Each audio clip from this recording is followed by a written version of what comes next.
Look, I'm very fortunate to have Jean-Luc and John Warner as friends. And we just get together and talk about all kinds of madness. Sometimes we record it. Like this is one of those times.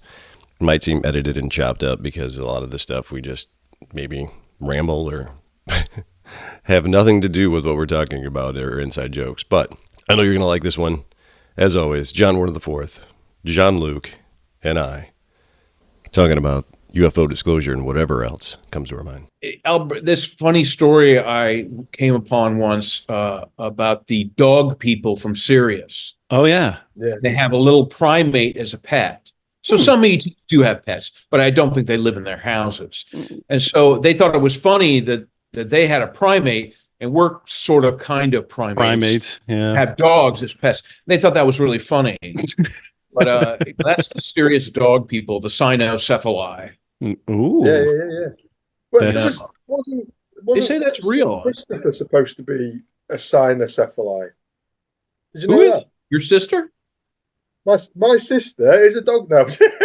Saint Christopher. You know, Saint the patron Christopher. Saint of travelers. Same thing. Yeah.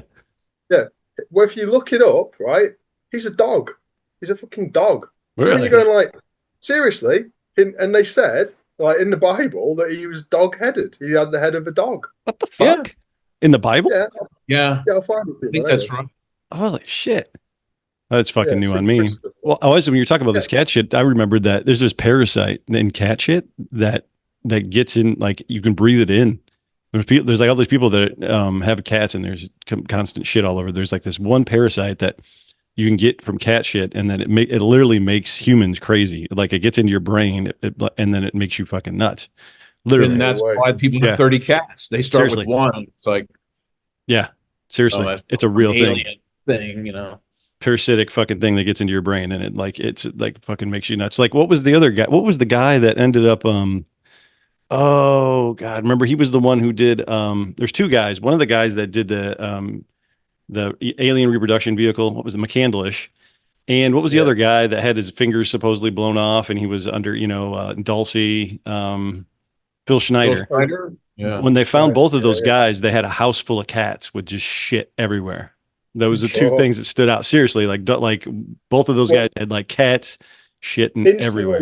It instantly writes them off to me as total kooks, because anyone that has cats like that, I guarantee you that was staged. Right. Yeah. They put the cats in there to make them look crazy. Yeah.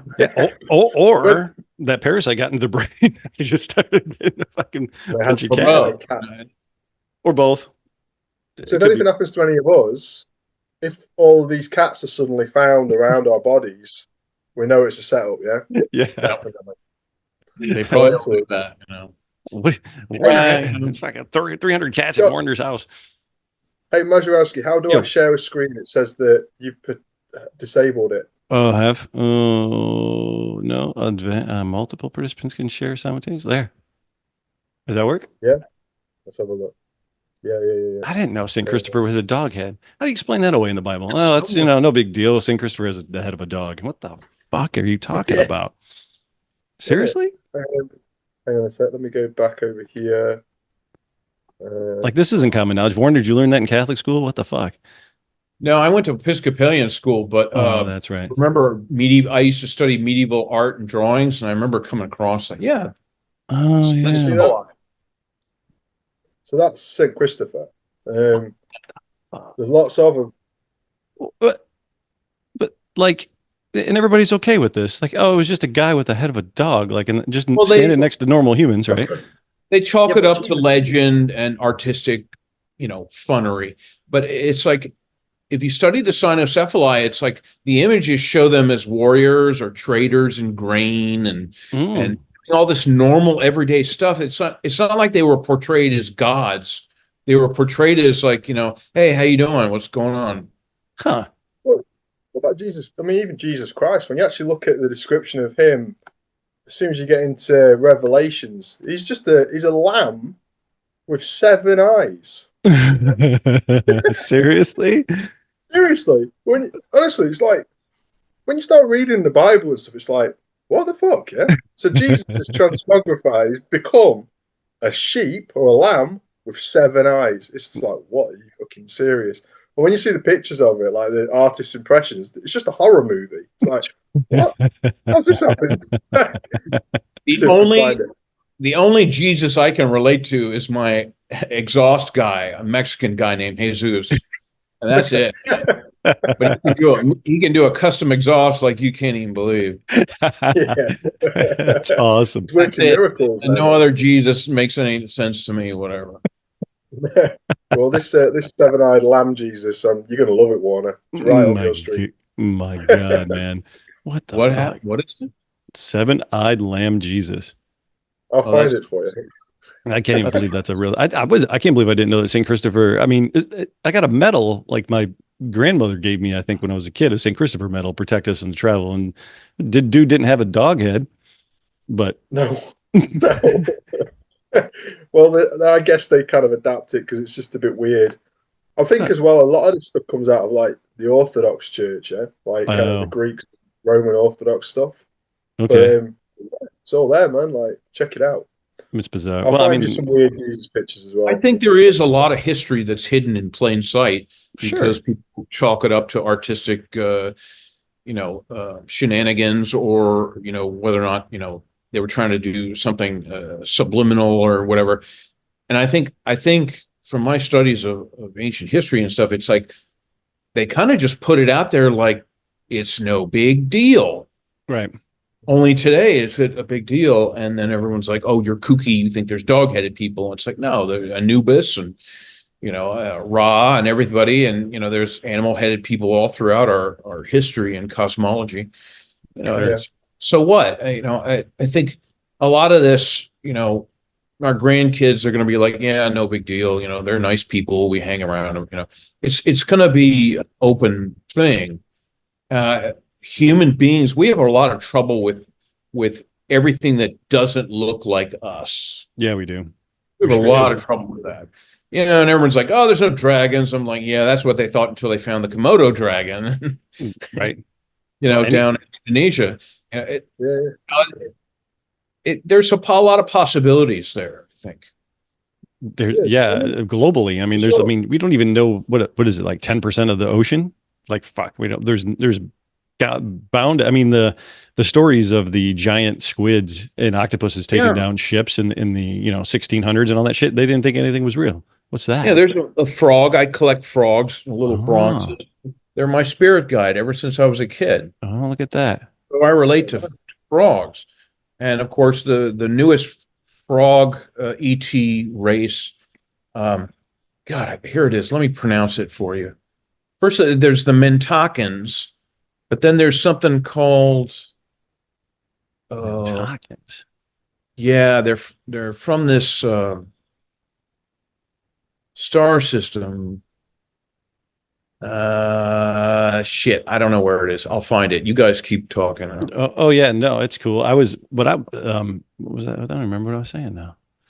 Oh, like when Japan, do you remember when Japan found that giant squid that was like, they were looking for it for years and years. I mean, It was like the eyeball of it was like 40 feet or something crazy diameter. It was like, we didn't think this was real. And we found a massive fucking squid that was big enough to take down a ship. And it's like, well, maybe they weren't telling stories of ships going down by massive squids. Maybe they were getting fucking attacked by massive squids. Well, the ocean's just vast, isn't it? And so deep. What is it? I don't know what the percentage is, but we've explored like nothing, less than 10% or something. Yeah. So it's kind of, so the idea that there possibly is stuff down there that we can't even fathom. I can believe that. Oh yeah. Have you seen? You guys have seen The Abyss? I take it, yeah. James Cameron. Yeah. I wanted to watch it again. It got re-released in December for like one day in the theater, and it was like 4K. And like James Cameron did like a thing going, I put all the stuff in there that I wanted to put in, and I wasn't allowed to, and like silence after that. I haven't heard anything else about it. Really? I don't know if it got released. Yeah, I don't know if it got released. I don't know if it got released on DVD or digital after that or whatever, but I know it was in theaters for one day. It was crazy. Like, great film, like really good film. Like, I think that it's got a bit of a cult following now. Well, it's got a big following, but I think when it came out, it was, for him, it was quite a small release, wasn't it? After something like Aliens and Terminator and all that sort of stuff.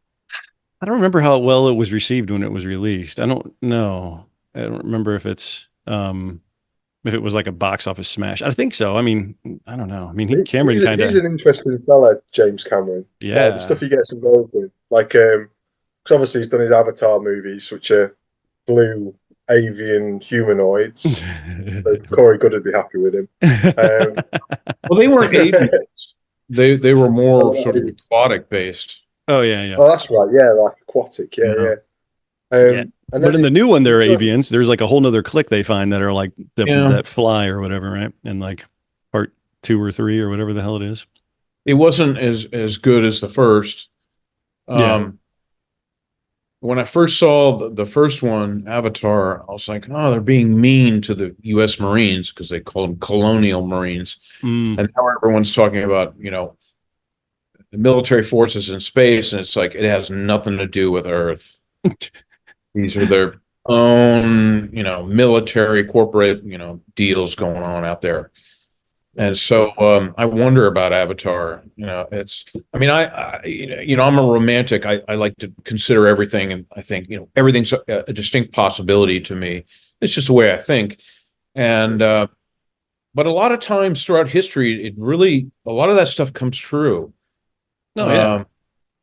You know, the submarine and flying machines and strange animals and, you know, ETs and things. And you know, I think that argument will be over in a few decades, hopefully 2 decades, and people will show themselves, you know, and we'll see cat people. Sorry, John.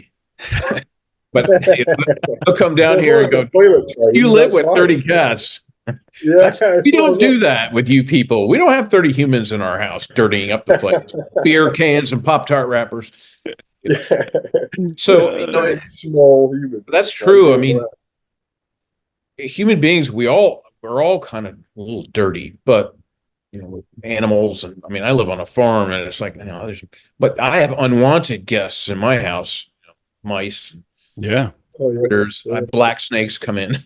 Black snakes. Oh. What the hell? Yeah. Jesus, really? Moccasins or what? What, or is it Farm, just it's an old house, and it's got black snakes can crawl through, you know, tiny little thing. Oh, no thanks. So, you know, nature is with us everywhere. I find the stories about people that have said they've been to other worlds, and they said, well, there's this other world, you know, that was, you know, human beings, but there was no insects or hardly any animals.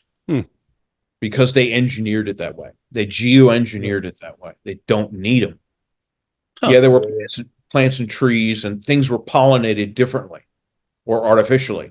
And so I'm like, well, I love butterflies and I love ladybugs, but the rest of them, they go away. I mean, when you look at stink bugs are planet horrible. Earth, it's got such a sort of intricate ecosystem, the planet Earth. Like, you know, if one insect goes, then it affects 20 others or 100 others or 1,000 others, and it all goes down the line, doesn't it? So I always marvel at that, the fact that everything kind of has a purpose, yeah, apart from wasps. But like mosquitoes, I think you can eliminate mosquitoes and it won't do anything too. Yeah. But they all seem to have a purpose. They all serve some purpose, yeah. So it's come to a world where all of a sudden it's like, well, we've decided how things are going to happen, and there's no need for this intricate kind of ecosystem and habitat. That's crazy. Join the Soul Foundation. The Soul Foundation. We're really trying hard to figure out the UAP situation, which is a mystery and anomaly wrapped up in a phenomena, and nothing will get. Contact Gary Nolan for further information. Oh, fuck. Unbelievable. We got to talk about the Soul Foundation. So we found that out. We found that out early on. Remember, Jean-Luc? Jean-Luc and I, before Grush, remember when Grush came out, we just started Googling and finding stuff, and we found that Melon and Nolan and Grush all incorporated the Soul Foundation in, where was it, Jean-Luc? Was it Colorado or somewhere weird like that? It was Colorado, wasn't it? I think it was, yeah. I don't want to put my name to it, but I'll have to go through our messages. Because somebody slipped out his resume or something, and he was like, oh, whatever, managing director of the Soul Foundation. And we're like, what the fuck? So then we found out where it was registered, and it was like right after Grush came out. It was like simultaneously, and it had no information, right? But there was a whole bunch of other companies that were registered under the same registrar in Colorado, and it was a bunch of UFO kind of related shit, right? It was like, man, I can't remember. Like, I don't know if it was some of DeLong's companies or some of Hal Puthoff's or something like that. But it was like, it seemed like a clearinghouse because they all had the same fucking address in this weird place in Colorado. Right. It's like they want to create a foundation of bullshit, really.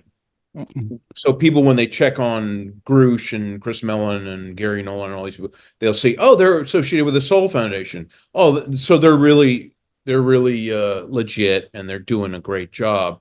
When it's all just a website, or they have a meeting somewhere and they call it the Soul Foundation. I mean, who's that? Russell Targ or somebody emailed me. Oh yeah, and said I went to the Soul Foundation and it was bullshit. Yeah, I remember that. Russell, I mean, that guy he's like 90 something, right? Targ.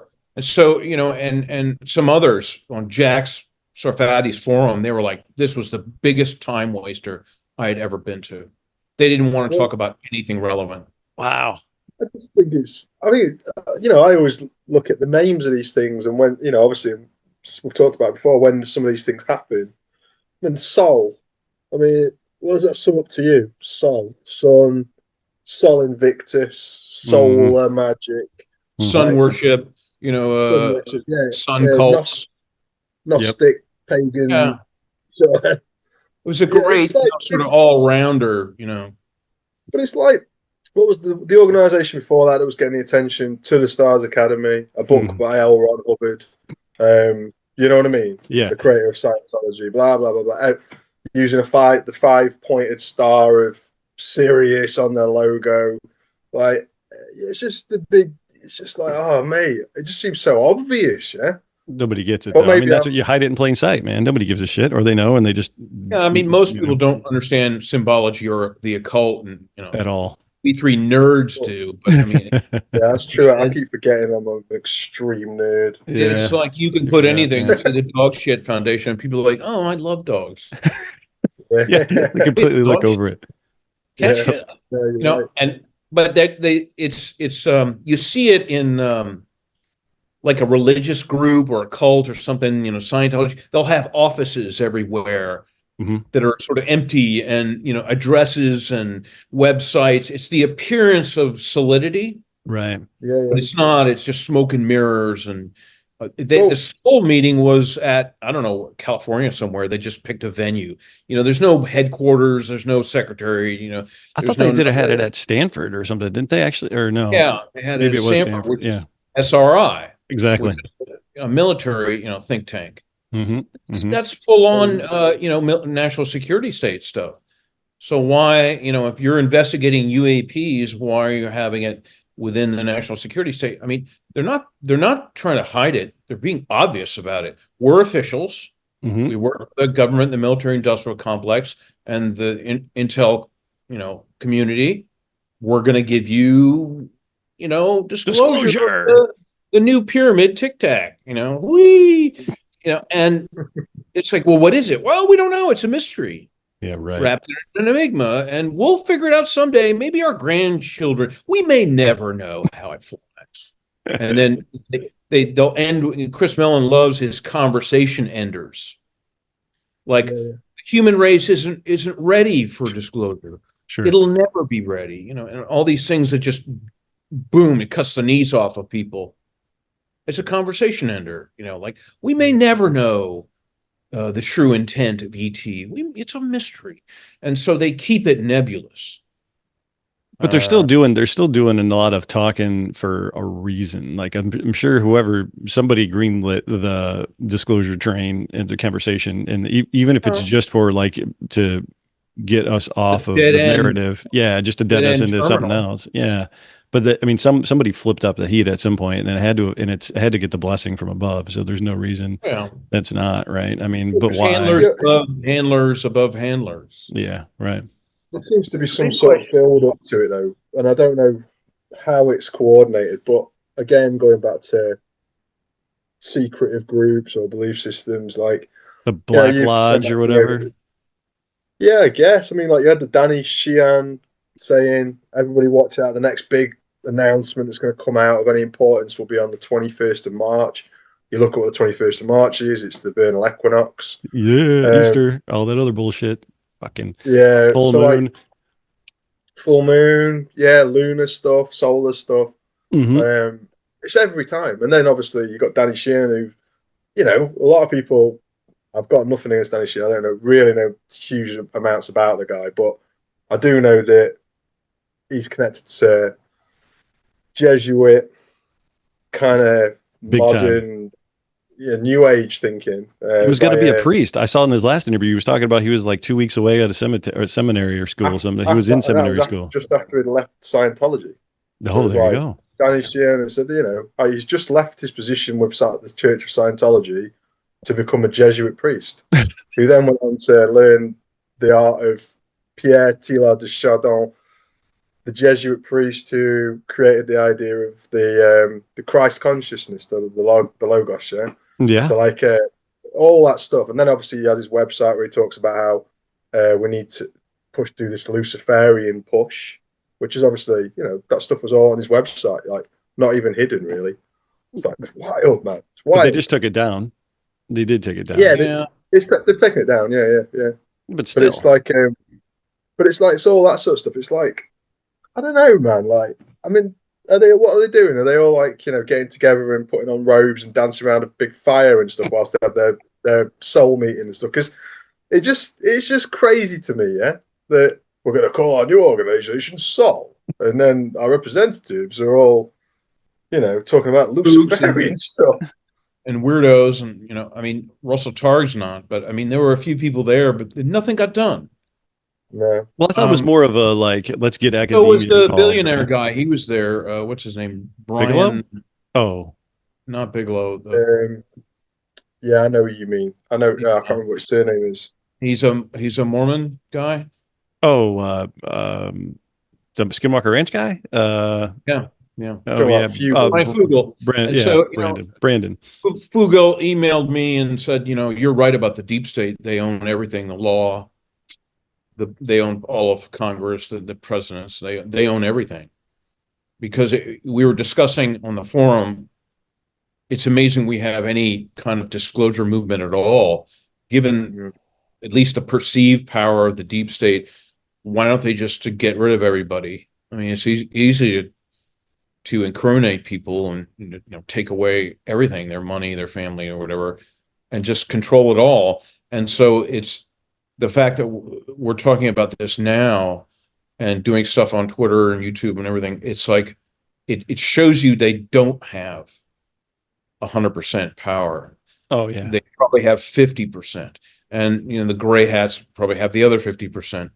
And so it's very odd how you know the Melanin Company and everybody in that operation they just keep going on doing the same thing over and over again, expecting different results, which is the very definition of insanity. you're right.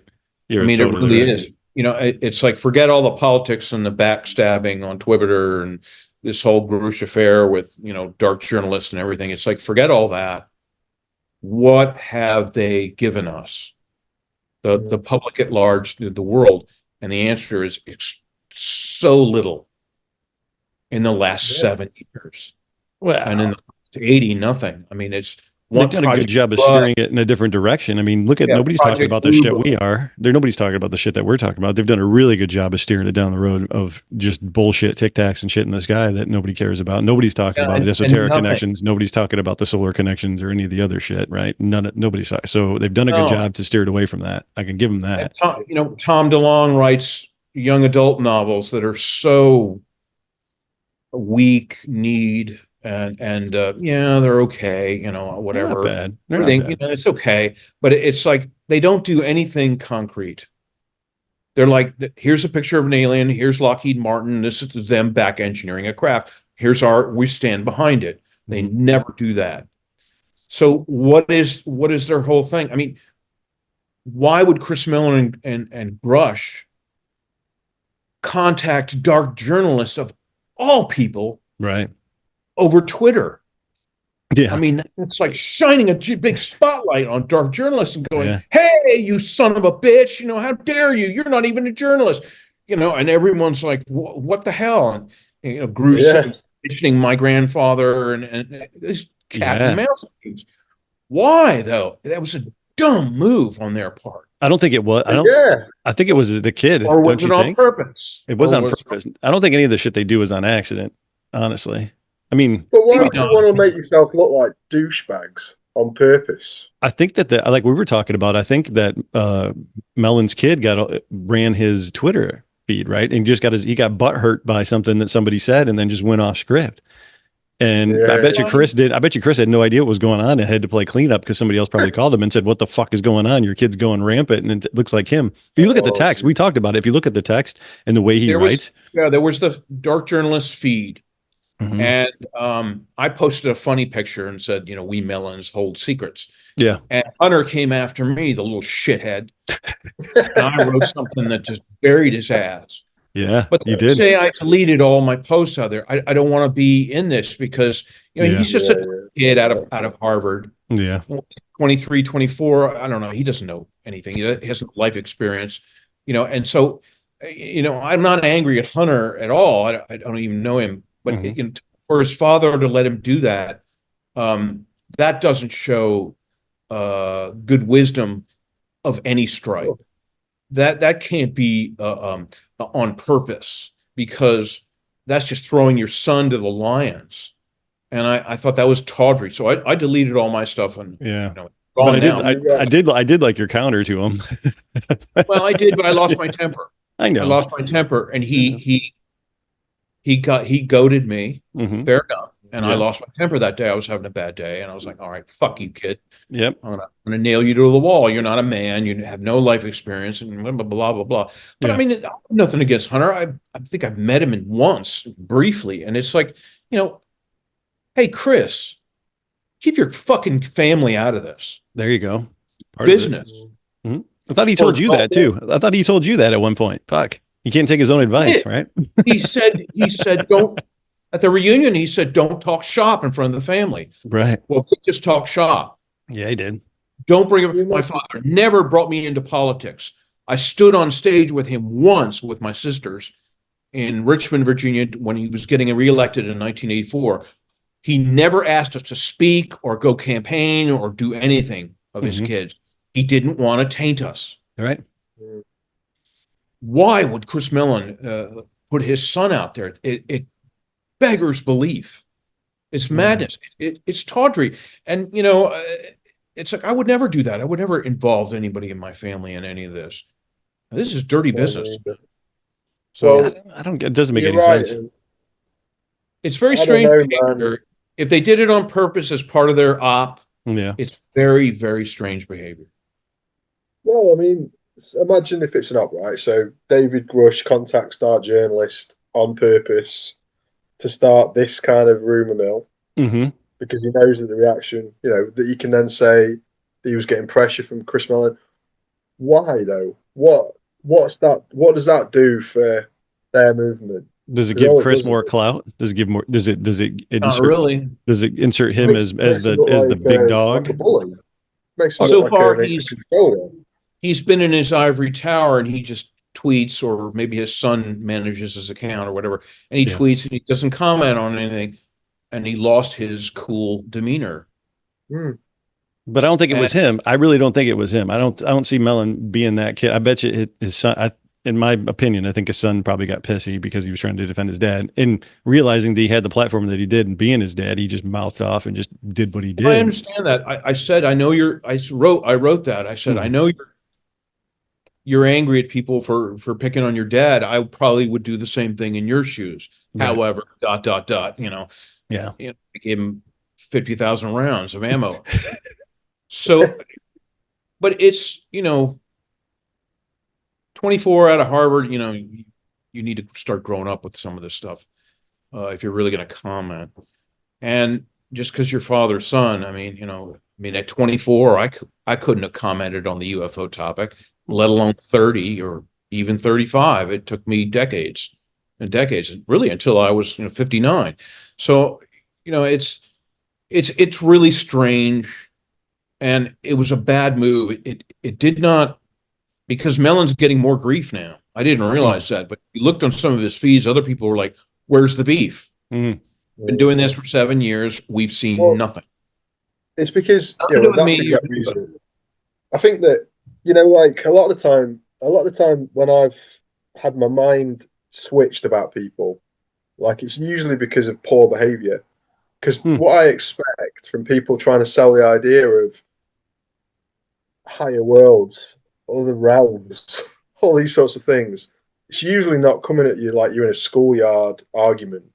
Like, for example, I remember, like, I'd never even considered Eric Davis, for example, right? Right. I was just like, he's a character in the UFO world, blah, blah, blah. Until he called someone a cocksucker or something, yeah? That cocksucker can get fucked or something like that, yeah? Had a little Good tantrum for him. about something. And like, so then you look at it and just go, did he just call somebody a cocksucker?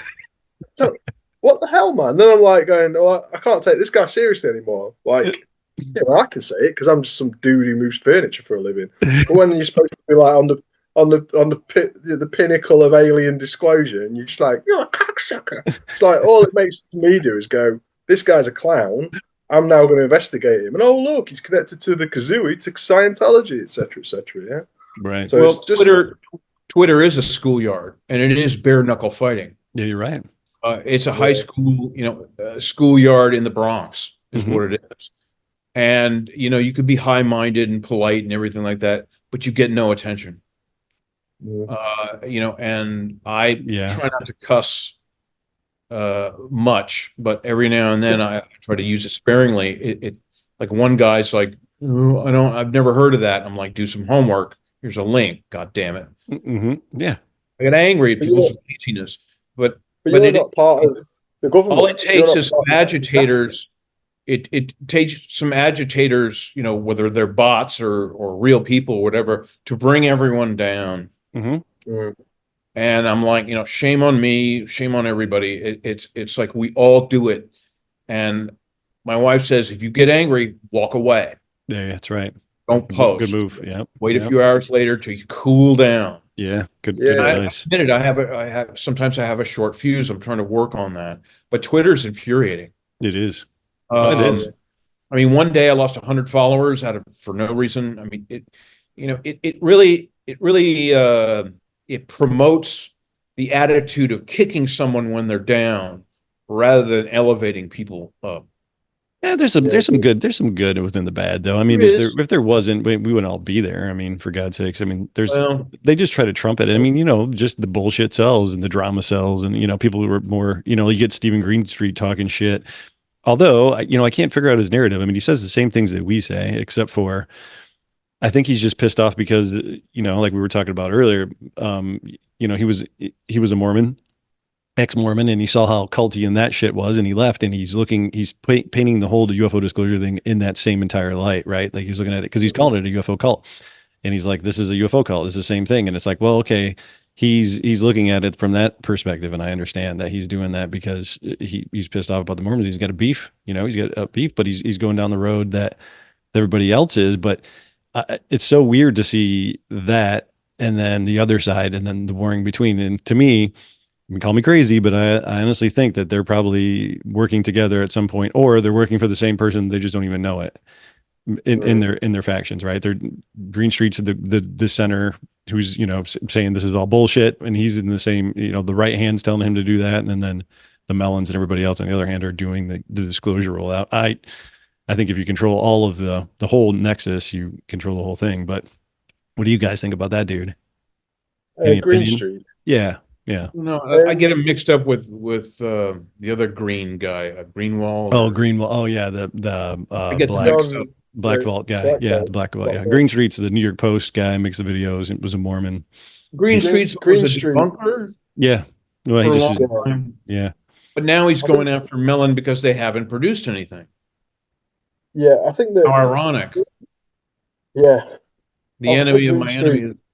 Yeah. I like him. Well, hang on.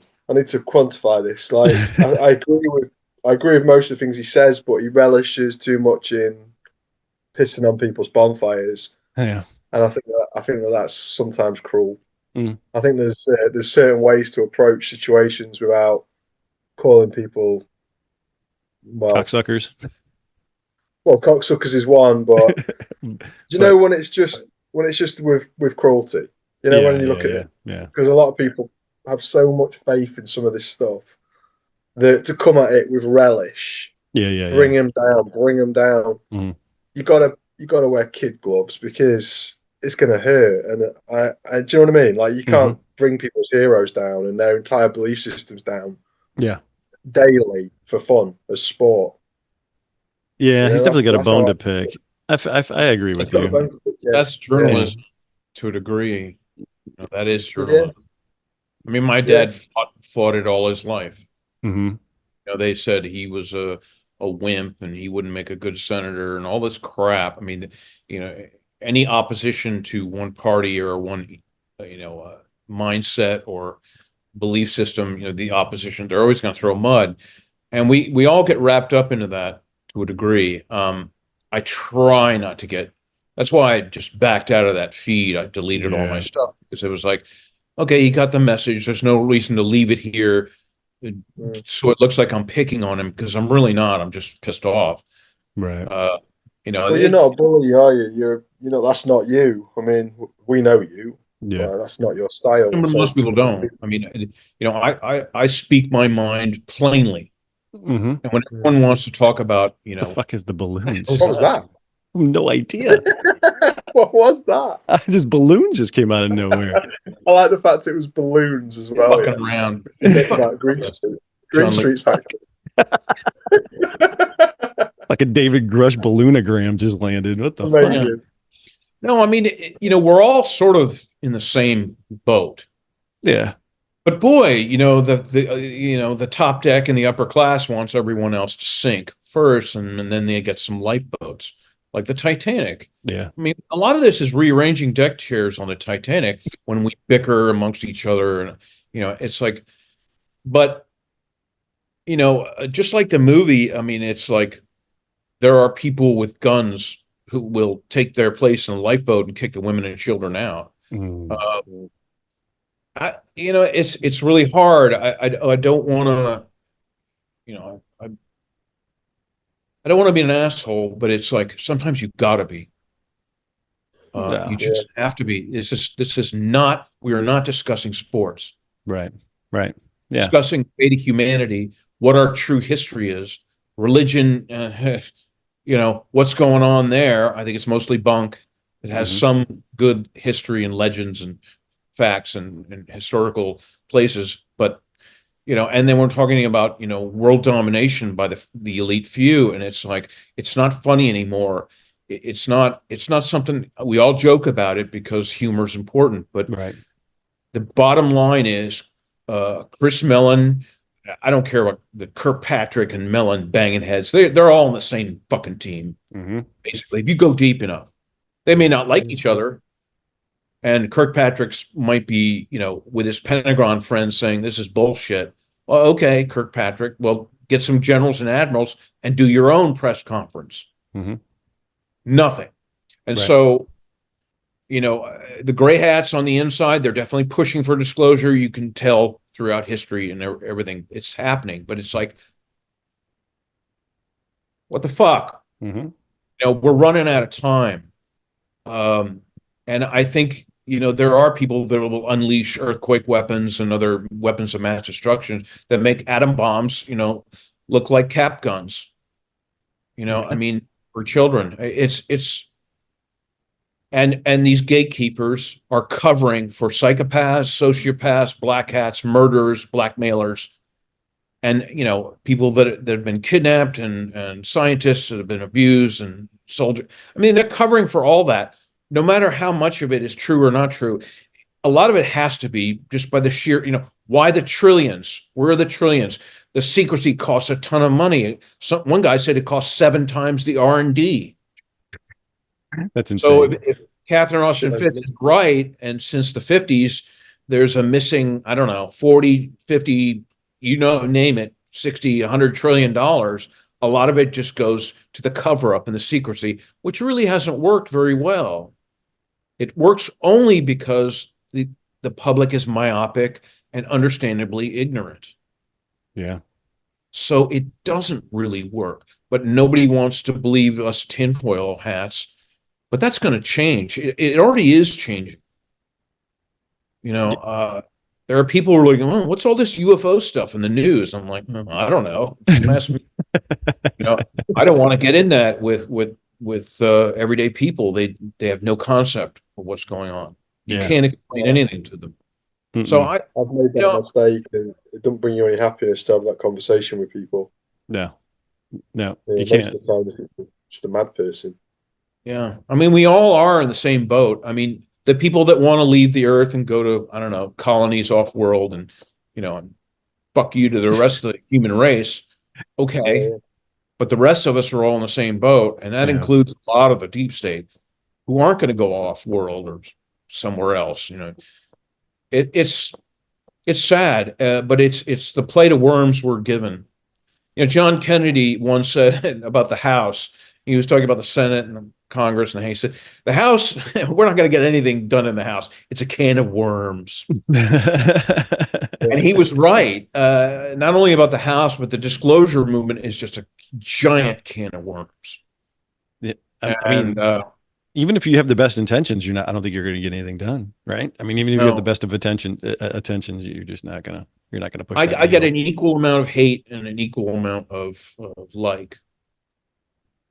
Is what I've determined the last on Twitter and everything else. It's just the way it is. I knew I was going to be controversial going forward. Being an elite person, they think I'm. Warner goes, how much blood do you drink on a weekly basis? Every time you floss your teeth, you're drinking blood. So, Jesus, whatever. Just usually you're over. But that is, you are the wild card, because for somebody from an elite family to come out like this, especially when their other relative is also involved in it from the opposite side. Now there's 3 Melons. What? Oh, Hunter Melon. Oh, Hunter. Yeah. That's right. Yeah. Small scale, but now there's 3 of us. That's right. So Chris maybe destabilized dark journalists, and I don't know. I think it was a shit job. I think it only gave dark journalists even more, eyes and light. Well, why the hell was Grush trying to reach out to him anyway? Like, why was Grush trying to go like that way? Like, he was a fan. He obviously saw my interviews about Paul Mellon. That's why he mentioned it on Rogan. That's true. I'd like to have a conversation with Mr. Grush. Yeah, but I don't think that would be fruitful, because I know Chris has groomed him, and he believes that 1 inch of the UFO file, and everyone else is a liar. And it's like, well, screw you, buddy. I don't care if you are Air Force. Or you're an intelligence guy. I mean, they're all IC guys, right? All intel guys. They can't even get a civilian. Tom DeLonge's not really a civilian. I mean, he's a Freemason, but I mean, it's like, but he just turned out to be ridiculous. I mean, and now they try to get this Air Force guy Grush in there, and he's just a part of there. I don't know. I think at some point they just promise him, you're going to be in on this. You're doing it for the team, buddy. You're going to come out. You're going to do all this. Yeah, they're just fighting each other. Yeah. Yeah. Well, I don't really think so. I think there's coordinated behind the scenes. I really do think there's coordination behind the scenes, that it's all fucking play. They're all acting, Soul Foundation versus the UAP task force. They're all, it's the same team. They're just battling. It's like a football team going, you guys are shirts and you guys are skins. Exactly. You're all the same team. No shit. You're paddling in the football, but you're all the same team. It's ridiculous. It's the semblance of a debate. There you go. That's it. Debates Gary Nolan.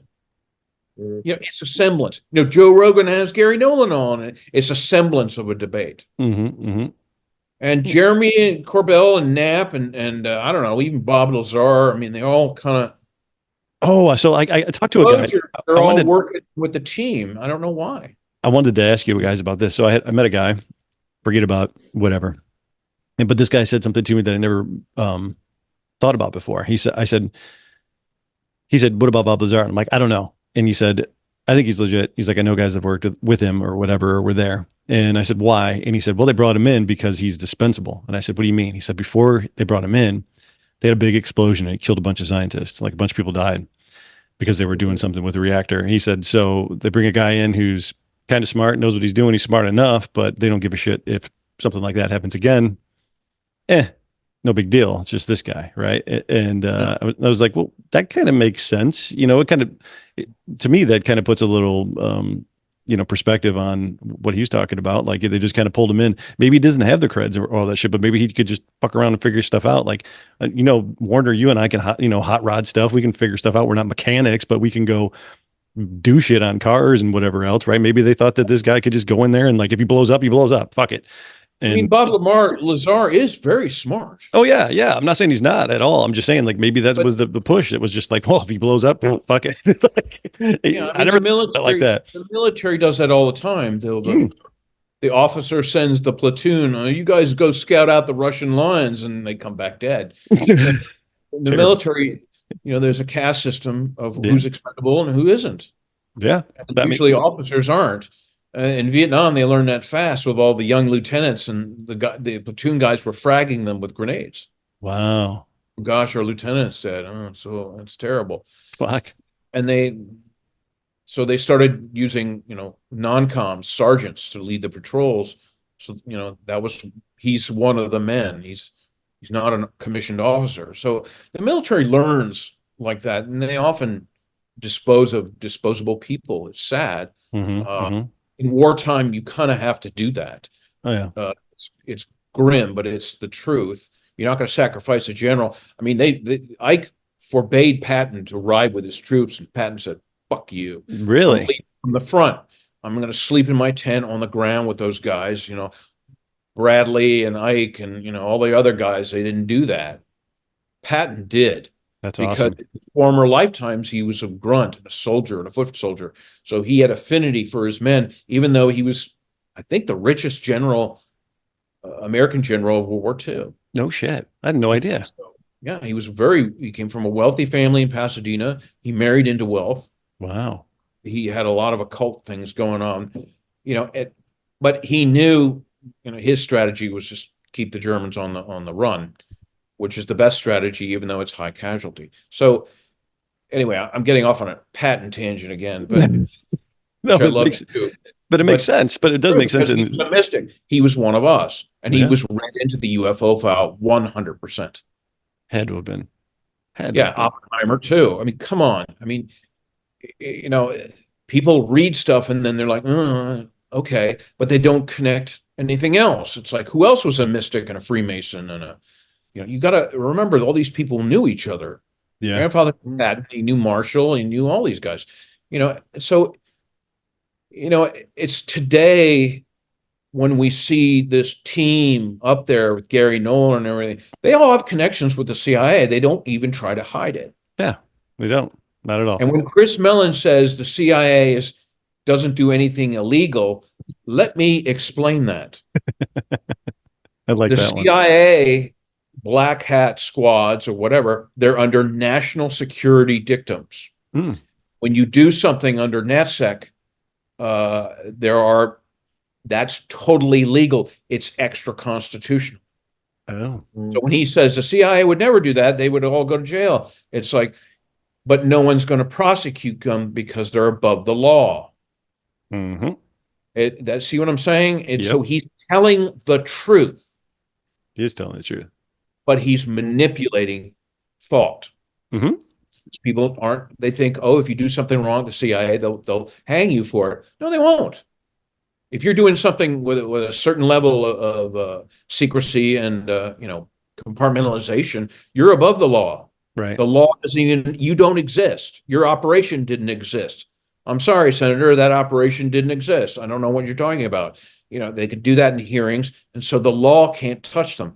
This is what I'm saying. The deep state owns the law. They tailor the law to cover everyone's ass. Right. Now, the military has its own law. But if you're high enough and you're involved in a black project and you're a general or you're an admiral or whatever, like Bobby Ray Inman, the law cannot touch you. I don't care if Bobby Ray Inman, cut the throat of a sailor and got away with it. If it was in a black project associated with something, technically he's not able to be prosecuted. Wow. So that's what they're saying. Everyone's, it was a dumb thing to say when Chris said, the CIA would never do that. That's really dumb. Everyone knows how janky they are.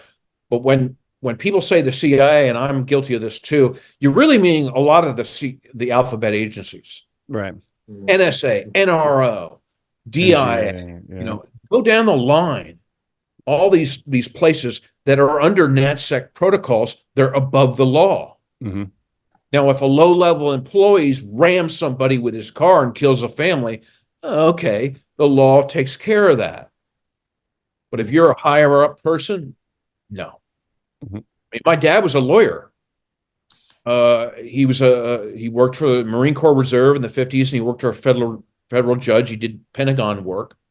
That's how he got to be, in with Nixon and Secretary of the Navy in those years. And I said, who's above the law? And he says, well, no one's above the law, but the law has jurisdictions that are confined.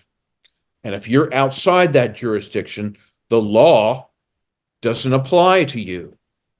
That was his answer. So you see what I'm saying? Yeah, yeah. Like, he's not saying anything wrong. Prosecute all these people. No, you can't prosecute any of these people. The law doesn't have jurisdiction in certain parts of the deep state where there are black unacknowledged programs going on. That's national security. And when it's good for national security, you can't use the law. Now, some of that's necessary for war and other things and all that. But it's like people need to understand the law a little bit better and how limited it is. Well, if you're a poor person, you're not going to get much legal help. Yeah, true. True. Well, it's funny when you mentioned Bobby Ray Inman because, the stuff, his connection to what happened in the 80s into the 90s with the Promise software. Do you know about that? Yeah, so the Promise software stuff. So they were selling it to various government agencies and stuff across the world. Yeah, spyware. Yeah. Spyware, yeah. So but then what came off the back of that was an investigation by Danny Castellera, the reporter, who ended up getting suicided. Mm-hmm.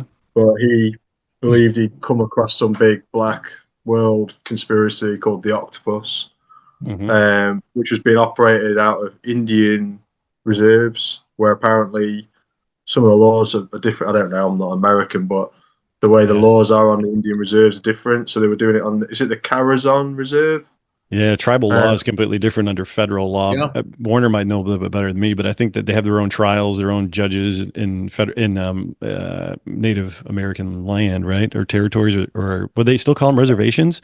I don't even know. Mm-hmm. So the reservation system, I'm not 100% expert on this, but the reservation system was set up so that the United States government could have places. This is my theory. To have places to do black operations outside of the jurisdiction of state law and federal law. Yeah. So there is some cross-pollination. I think murder is one of them. The tribal council is responsible to the state to report that and do everything, but they have a lot of autonomy. But the deep state that's why Dulce probably exists on the Apache reservation, because bingo, that's you could say, oh, sorry, tribal law.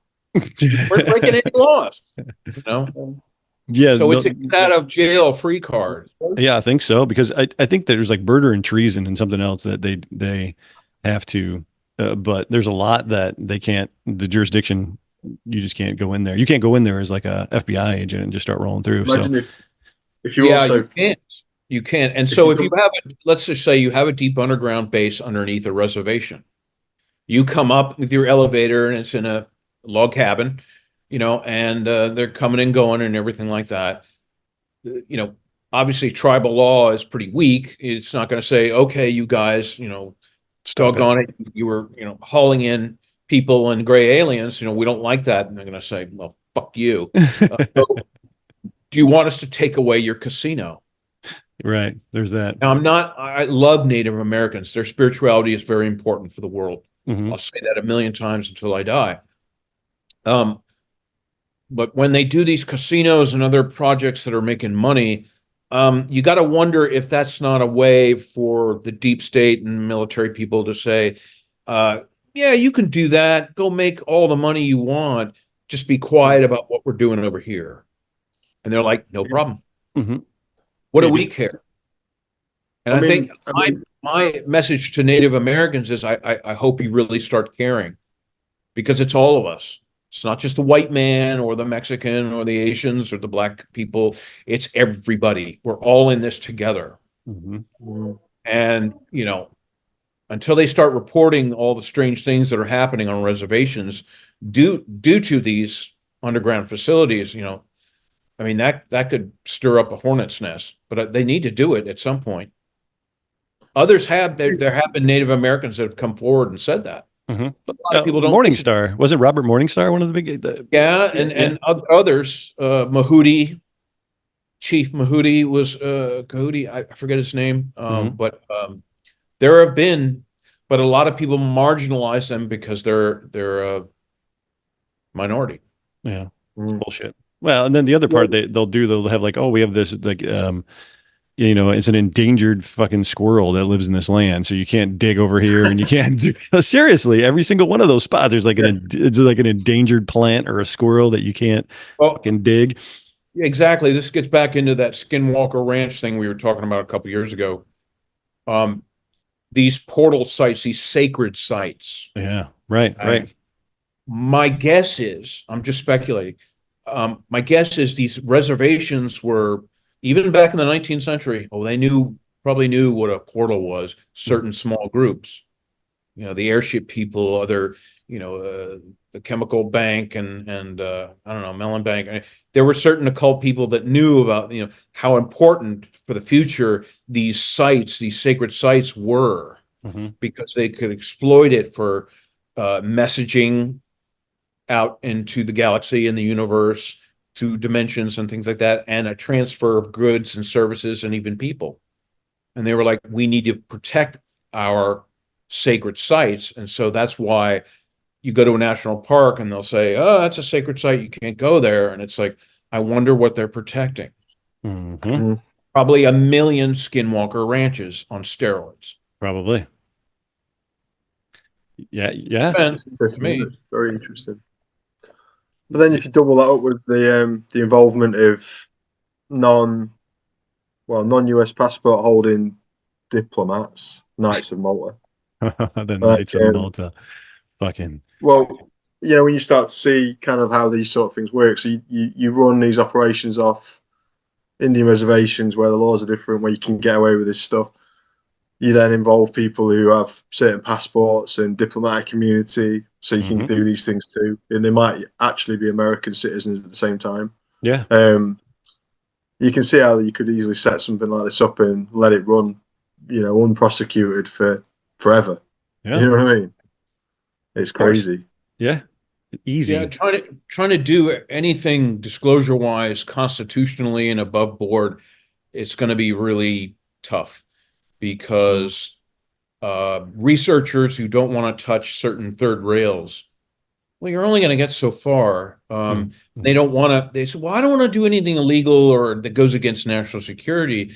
I hate to rail on Richard Dolan all the time, but I'm going to, because I respect his early work, and then he just caved in.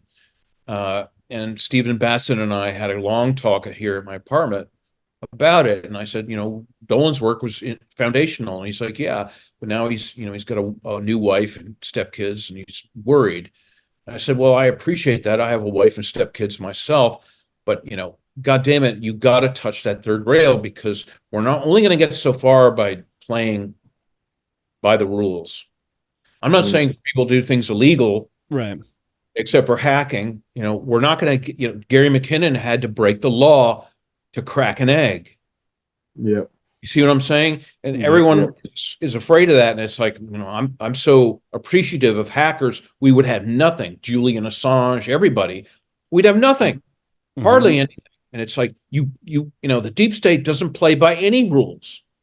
Everything goes. Yeah. Murder, blackmail, suicides, everything, trade people away to ET, for goods and services and UFO technology. It's all fair, because now, there's cosmic law, but there's a lot of loopholes. It's very loose.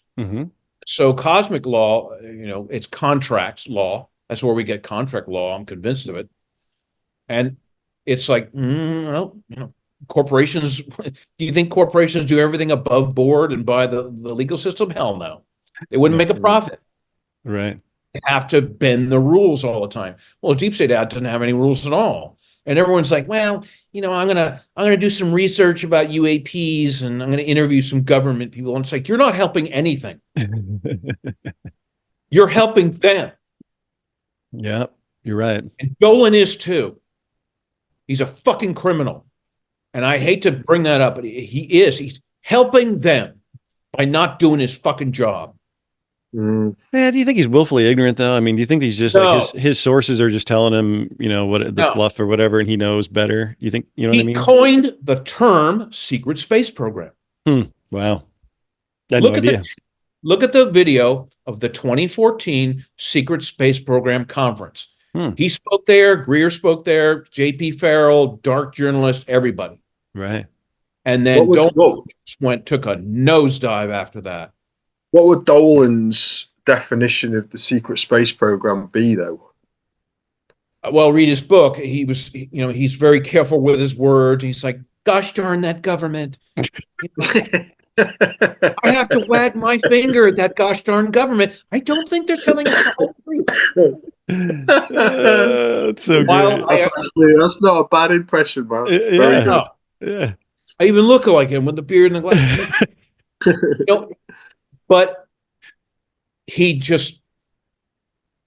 talks about the safe stuff over and over and over again, sightings and, gosh darn that Brazil sighting. We better go into that for the 10th time and dig it out, and it's like by waffling and not going forward with any of this, you're just handing this thing over to the Mellon and Company and all their players.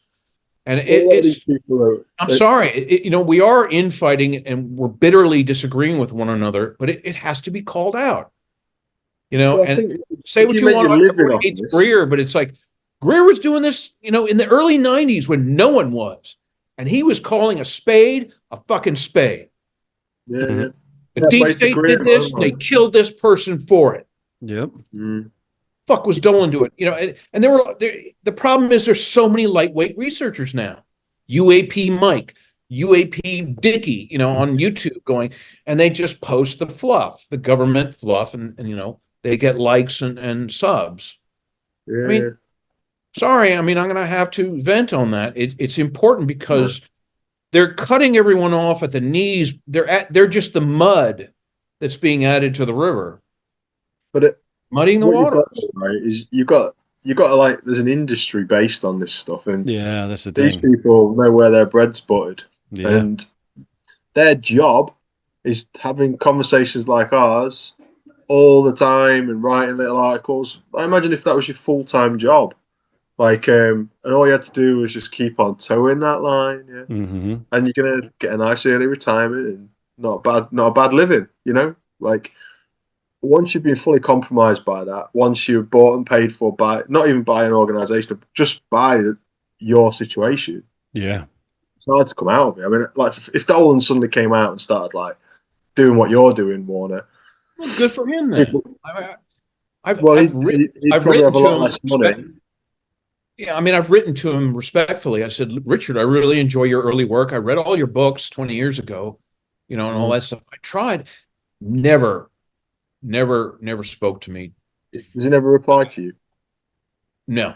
Bassett says he considers me, a wild card madman. But again, fair enough. Again, they're right. He's protecting his salary, his bread and butter salary. Yeah, then, he is. Then go back to teaching at his high school or college. He's a teacher. Go back to teaching. Don't be in this field and stagnate.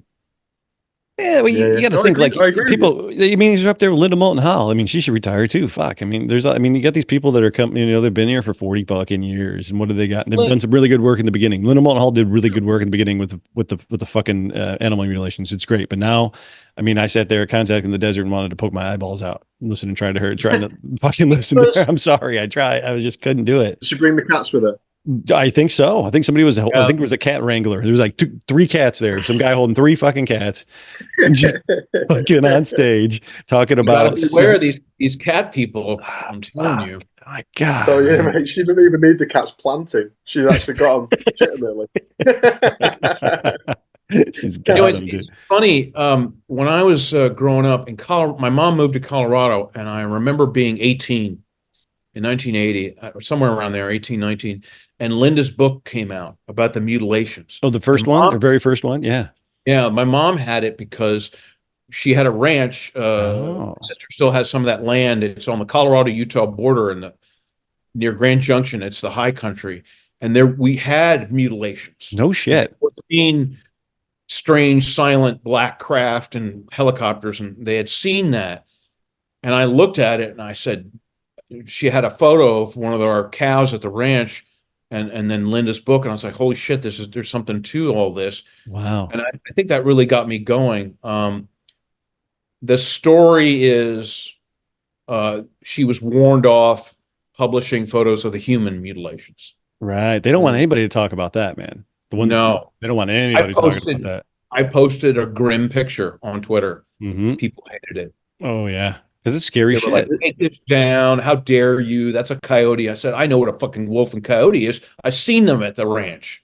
Dude, that's the scary part. I've shot a coyote. And, I know what they look like, and I know they tear carcasses apart. Mm-hmm. They don't use laser incisions and take one. Oh, coyote's really selective. He's only going to take the liver.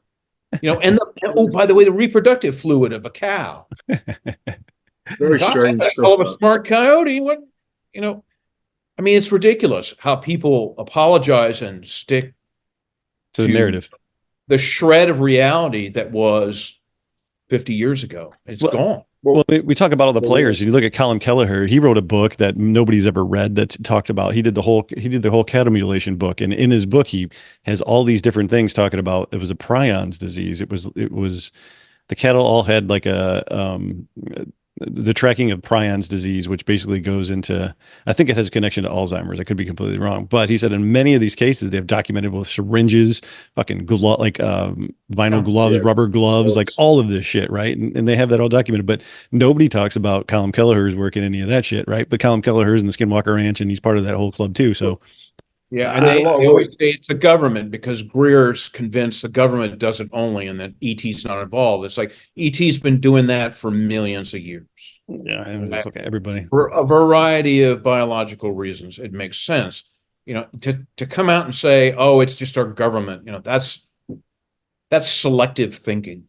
Yeah, well, I mean, but it's interesting to see that narrative. Yeah. The theory that I was reading about was that they were running again.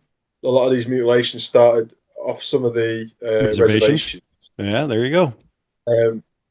You had certain people running biological weapons testing, germ warfare, which had been made illegal in America at that point. Yeah.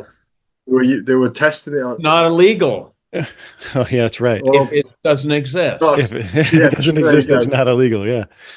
But what they were doing was because obviously they were trying to kill two birds with one stone, I think, by creating a bit of a panic because they were using the black helicopters. And apparently at the time, they were actual brand new stealth technology, the same sort that probably went in to get bin Laden, 20 years prior or whatever, or 30 years prior.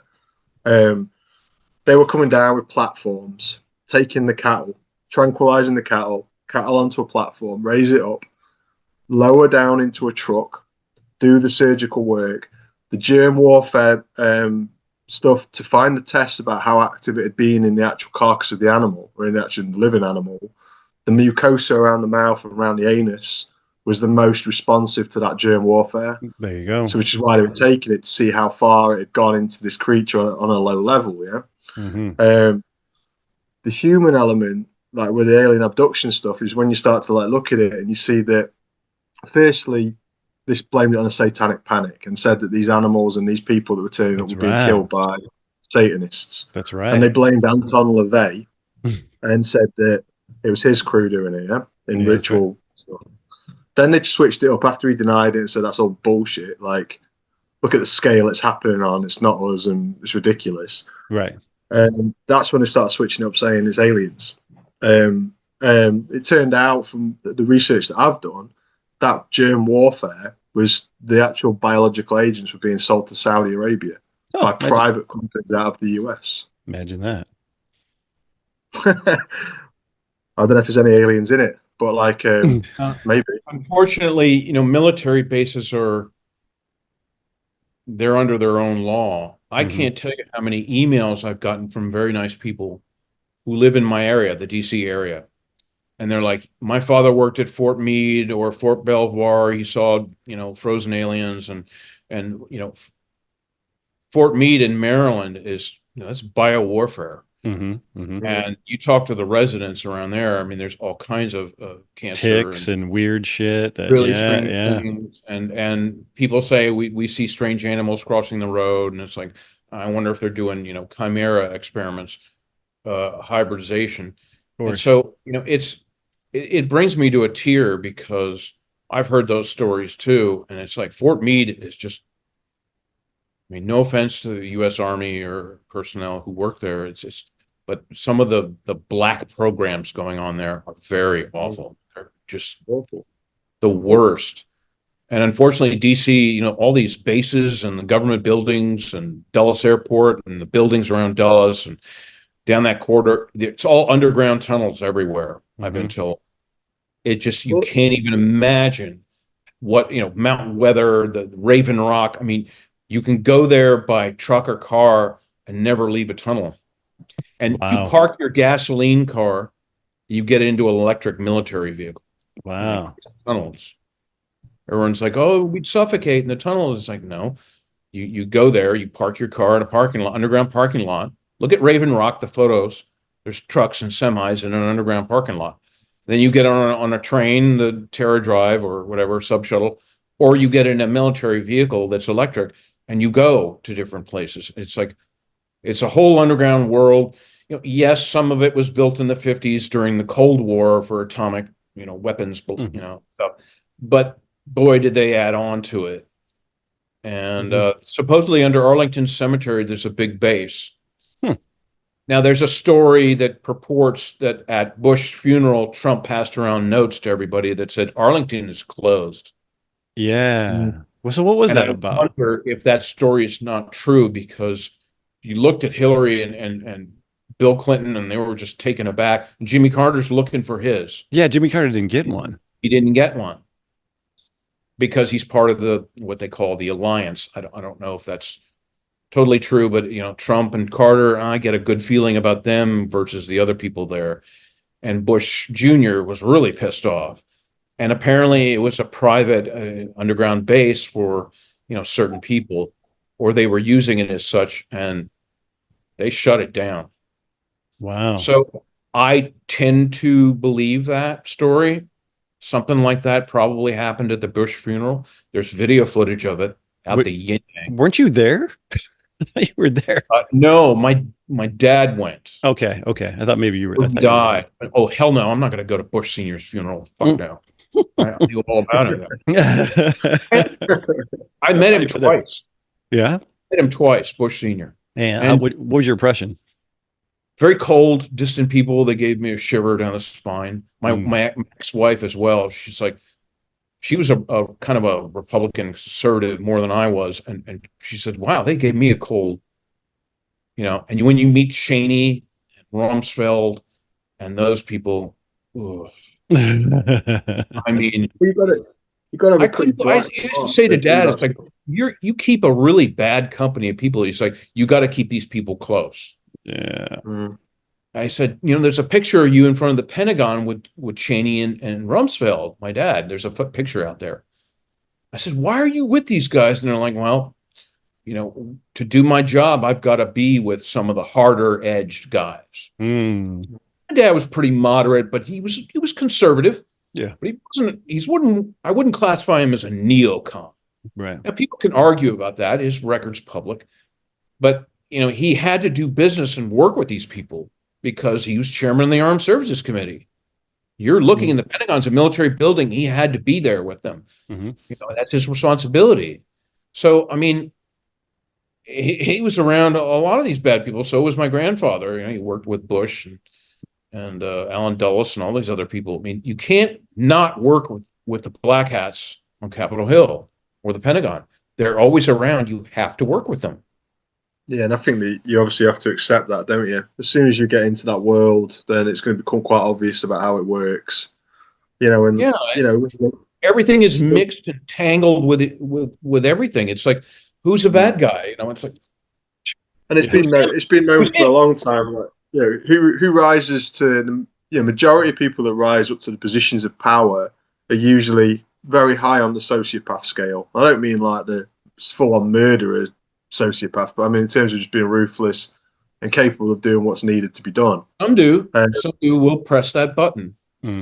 Exactly. So you take it, somebody who's prepared, on that in that regard, to wipe out the entirety of the human race based on an ideology, you know, and probably see it as being patriotic. It's weird. Well, I hate to say this, but I was always talking to a couple of friends that are still in, one of the agencies, and he said to me, I said, "Well, what's the deal with the Mormons?" And he said, "Oh, the Mormons." He said that there's a lot of Mormons, and I heard this from two different people now, that there's a lot of Mormons and higher ups in not only the government but military, and they look out for each other huge, right? And I was like, what about the Masons? One of my brothers, he's like, no, he's like, not at all. He's like, the Mormons and the Masons, don't really get along as much, even though Joseph Smith stole all the shit from the Freemasons and created his religion. That's a complete aside. But anyway, that's basically how that went. But he was telling me that I said, why are Mormons? He's like, because they're easily manipulated. And I said, well, in what way? And he said, there's an actual study. And if you look it up, I can't remember it, they're on, I think, a Brigham Young, campus. And he said, would you either drink this beer right now or we're going to shoot this puppy? And like 99% of them said they would shoot the puppy because, drinking beer is against their religion, right? Like, just fuck it. And he said, if you take that mindset and you create special ops guys and people that would do whatever, and you put it in the guise of doing it for your national security and for your country, these people are easily manipulated, easily brainwashed, and easily doing things that they think is the absolute truth, and they're beholden to each other. And I'm like, fuck, man. Scary. It's the American version of when you send a man into a market square wearing a suicide vest. Kind of. Boom. These are the sorts of people you can't take them on because, well, not if you're a regular Westerner, because our ideology is not prepared for that. Yeah, most people aren't prepared to die for a belief system like that. So, or to do bad things, Right? Like, so Mormons would rather kill a dog than drink a beer. Yeah. You know what I mean? What's that about? I'm not saying all Mormons, by the way. Mormons. Remember, no offense to all the Mormons. I'm just saying. Yeah, I mean, Howard Hughes hired mostly Mormons. Right. Didn't drink, and they were loyal, and he overpaid them, paid them 3 times the going public salary. So they were very loyal to him. Mm-hmm. And the word is, I just learned this recently, but Howard Hughes, this is just a story, but it makes sense to me that Hughes Aircraft had its own underground facilities in several spots near Las Vegas, California, some other places. And whoever was telling, I don't know who was saying this, I'll have to remember, but they said Howard Hughes developed the iris test. Oh, the scanner? Iris scanner? Back in the early 60s. Hughes, remember, he was a big military contractor. Oh, yeah, huge. Massive. Yeah, the stories about the heroin and the long nails, I tend to believe that's overblown. And so he had all this stuff, and he was privy to some of the Area 51 alien research. But this person who had done some research on Hughes said that he went against the secrecy. He said the public should be given some knowledge. And they really came down on him hard. And this person claims they killed him. They cloned him because they couldn't figure out the iris technology. So they had to use the clone Howard Hughes to open up his deep underground bases with the iris scan and other security devices. Now, I don't know, maybe that's a tall tale, but he was a military contractor. And I know his satellites had a lot to do with SDI in the 60s, 70s, and 80s. Holy shit. That was Reagan's, shoot down Star Wars thing.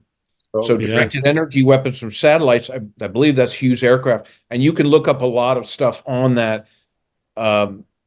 not to prove it in a court of law, but you can pretty much get the gist. Yeah. They still are Hughes aircraft. I mean, Hughes Aerospace is still in existence. So whether or not that story is true, but it makes sense. And that's why he hired a lot of Mormons, because he could trust them. And you can trust them, yeah. Yeah. They don't have a lot of dirt. They don't drink. They don't whore. They don't do drugs.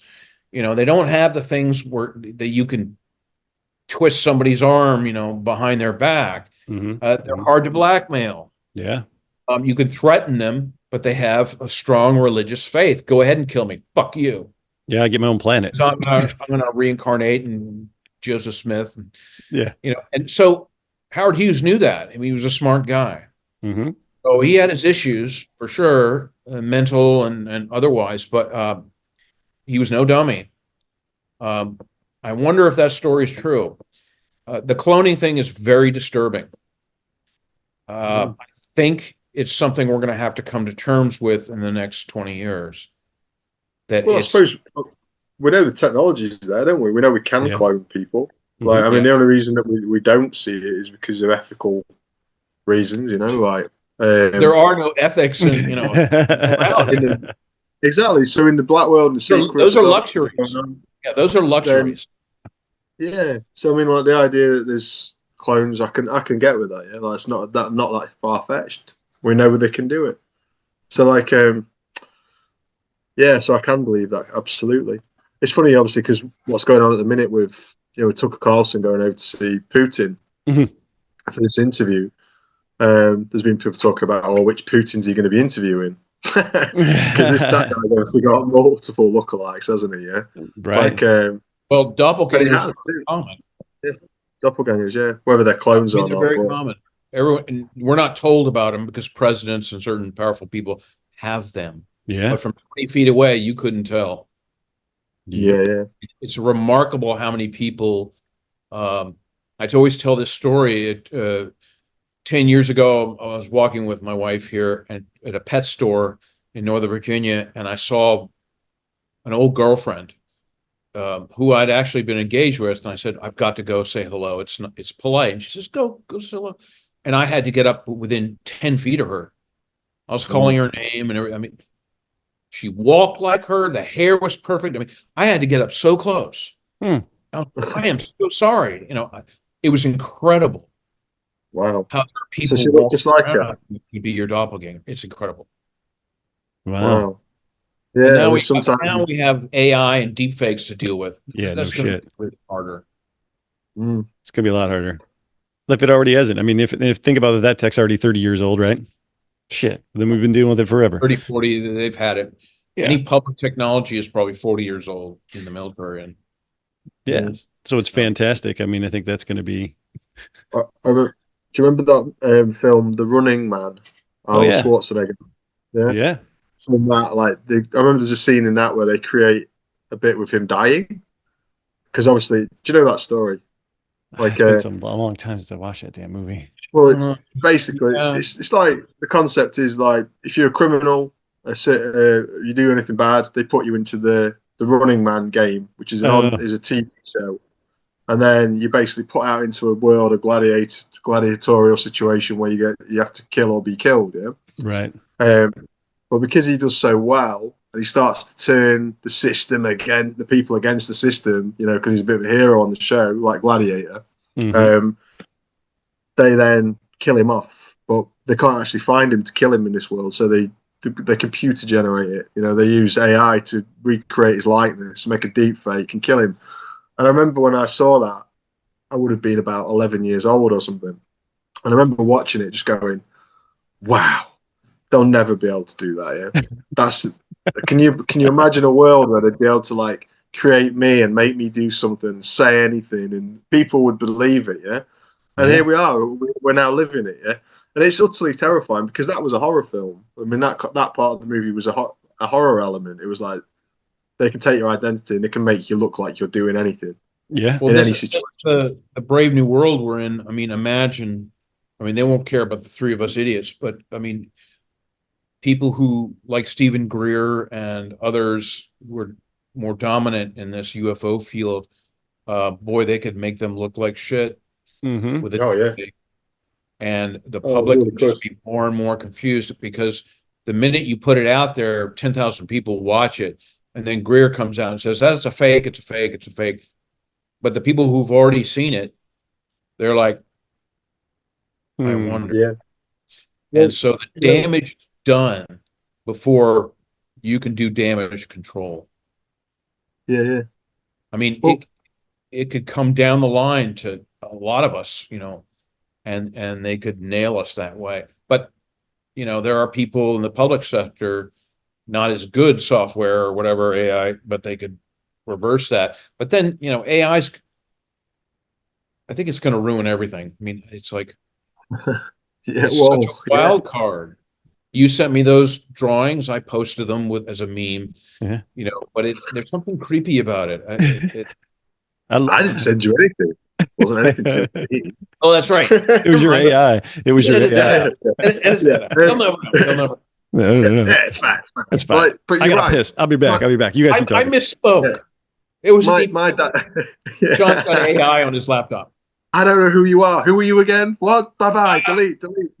But like, my dad, right? He's an artist. He's an actual artist. You know, he's got a little studio and he paints and he sketches and he does gallery shows.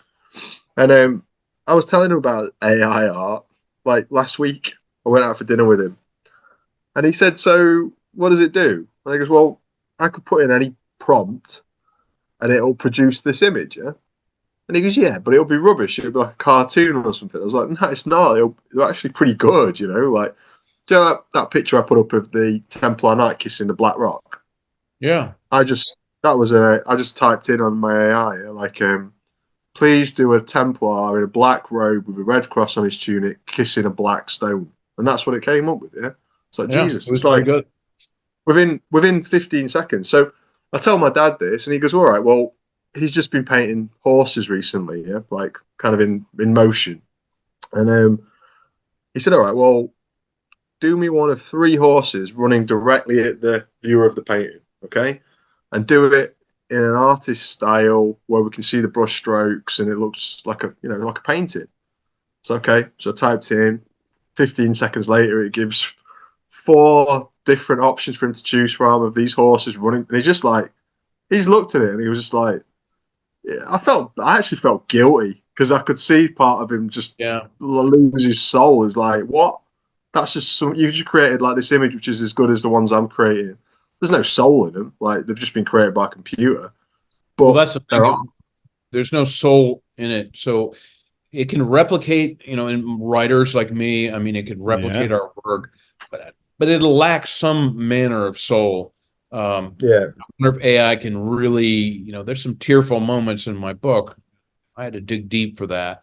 I had a personal experience and that pain of loss, you know, whether it's love or death or, you know, that kind of thing. I'm old enough. I've had 15 friends die already. Some, you know, right there in the bed next to me. I mean, it changes you. As it should. AI probably will never be able to really replicate something that comes from the depths of the human soul. But for everything else, fuck. I mean, it's going to make things a mess. Well, I mean, it's like, you know, there are people with the footage of planes and UFOs and, you know, aliens and everything. It's going to come thick and fast now. Look what I found. Yep. What are we going to call that? Entire professions as well will disappear because of it. Because, like, you know, I trained as an illustrator and a graphic designer. Oh, yeah, forget all that. It's done. It's just gone. It's like, now, you know, just on my phone, I can create, like, illustrations that are better than I would have created by hand or by using my Adobe package or whatever, and they're instant.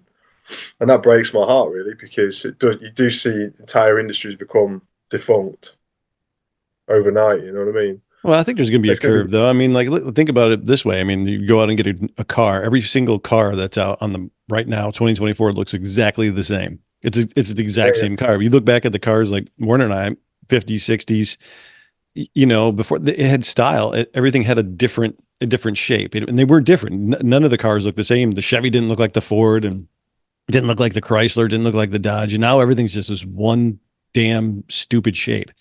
But people like the stuff like Warner. We like old cars because it has character. It has imperfections in it and shit like that. And I think that when we're going to look for that, we're going to look at all this AI shit as just the same shit. It's the same fucking monkey that every single AI draws, and it's the same fucking thing this one draws. But we're going to look at stuff that's maybe not the best, and maybe that's a little bit screwed up, and that's going to be the new art. Right? As AI matures, let's say we had what the military has, which is probably phenomenal. Right. Let me use an example. I love that guy's robe. I need to get me one of those robes. Yeah, you better start saving up. So here's a 1967 Cadillac convertible. Yeah. It's absolutely gorgeous. I had one. It's perfect. It's unaerodynamic. It's not. It's massive.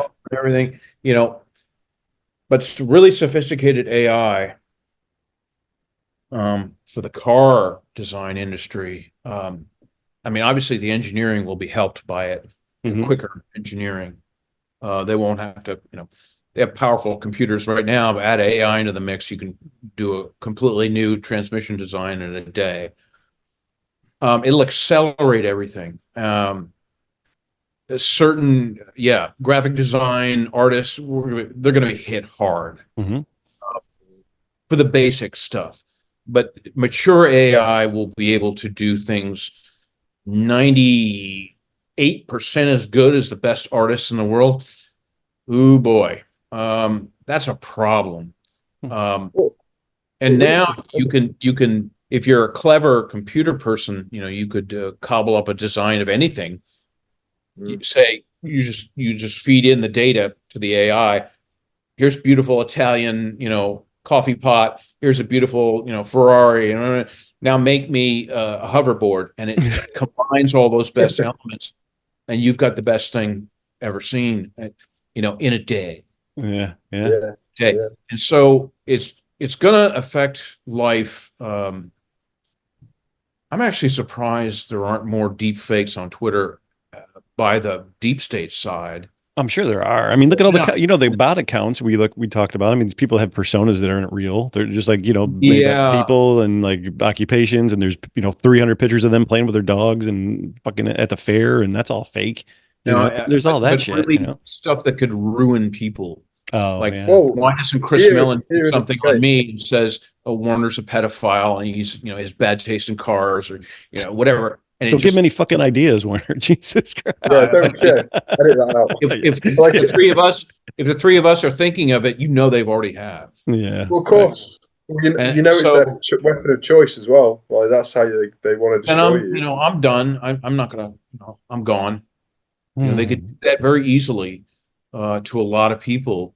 We're now in a precarious position that we're really reliant on those lighter gray hats within the deep state to carry this football over the goal line, if it's ever gonna work. 2 months ago in the UK, we had, well, you were in America as well, VE Day, yeah? No, what do you call it? Venereal disease day? What the fuck? Armistice Day. VE Day. That's Victory Europe Day. Armistice Day. Yeah. So we had Armistice Day, right? So on the same day as the Armistice Parade. This is we call Veterans Day here, right, Warner? Is it Veterans Day? Is that what it is? Oh, okay, sorry. I think he's talking about the Armistice was World War One. Armistice Day. You guys celebrate it too, right? When you wear the red flower. Yeah. Yeah, that's World War One. Shit, but the British lost millions. The British. Yeah. We just. World War II, it was VE Day and VJ Day. That's right. Victory Europe, Victory Japan, yeah. And we just call it Veterans Day and just lump it all together with all the wars that we've been in. Pretty much. Yeah. Okay. And that's essentially what it was. So it was Armistice Day, right? So you have the veterans and the people, the patriotic British people go out and, you know, you give thanks to their fallen troops and stuff. So that all goes on in one part of London and across the country. But on the same day, they were going to have a Free Palestine march, okay? Because they're happening all the time, and it's serious. And they're obviously like, well, you know, we want peace in Palestine. We're going to use that day to do it. But they were going to do it in a different part of the city, not involving anything to do with Armistice Day. Anyway, we've got the mayor of London over here is a guy called Sadiq Khan, who's a Muslim. Now that to the right wingers over here and the racists, that's a red flag to a bull. Yeah, people do not like, well, racists don't like having a Muslim mayor of London. So what they did was they deep faked him, giving a speech saying about 2 days before Armistice Day, saying I think it'd be a good idea if we postponed Armistice Day this year, just by 24 hours or whatever, to let the Free Palestine march go ahead to come through London. So obviously that basically sent most of the country mental. They were like, you can't. So the right wing were just like, you can't do that. You can't cancel Armistice Day or postpone it for a Free Palestine march. None of it was real. Like, he'd never said that. He'd never suggested it. In fact, he was working in the background trying to make sure both of these marches and days could happen, but be separate from each other, so there wasn't any problems. But this thing hits the internet, goes all the way across, you know, through the British people's screens. And yeah, I mean, none of it was real. He didn't say any of it. And everybody's just up in arms about it and it was just all fake. Well, it started a race war. Like, so what you had on Armistice Day then was you had the fascists, like the neo-Nazi types, like the proper right-wingers turning up in London on the same day as people who were like Muslims or pro-Gaza. So you had clashes and you had riots and yeah. So they started like a little mini race war that day using this deepfake. And they did it. They did a robocalls of Biden on the East Coast telling people not to vote. Yeah, really? Yeah, that was last week. It was last week. Vote. Yeah, don't go and vote. It's rigged or something like that. Yeah, and then the crazy one from the InfoSec world we were talking about earlier was there's a company, an Asian company that lost 25 million. They actually had a deep fake of their CEO, like visual. They called him on a Zoom, right? And the voice and everything, and called like the CFO and was like, we need to do $25 million to this company. And they did it, and it was all deep fake. 25 million. God. Yeah, that was last week, right, earlier this week. Yeah. So it's gonna affect all areas of society, because I wrote this in a meme on Twitter. I said AI is like mustard gas on the battlefield. Yeah. It's indiscriminate because it's whichever the way the wind blows. I mean, one time the Germans launched an attack in the Somme and it blew back on them. And so AI is indiscriminate. The public's going to get their hands on a good enough version at some point, because maybe a gray hat team of people in the deep state, they're letting this out. And because it is indiscriminate, and unfortunately it's going to create anarchy and chaos. But within chaos and anarchy, there's the environment for change to happen. It's like rocks are, granite is really hard, but you put it in a crucible, and heat it up, and things become softer. You're going to get, a change, an alchemical change. It's almost an alchemical ingredient, AI. It's an arbiter of change. It's a catalyst. Yeah, that's a good way to look at it. And it's going to really change the battlefield.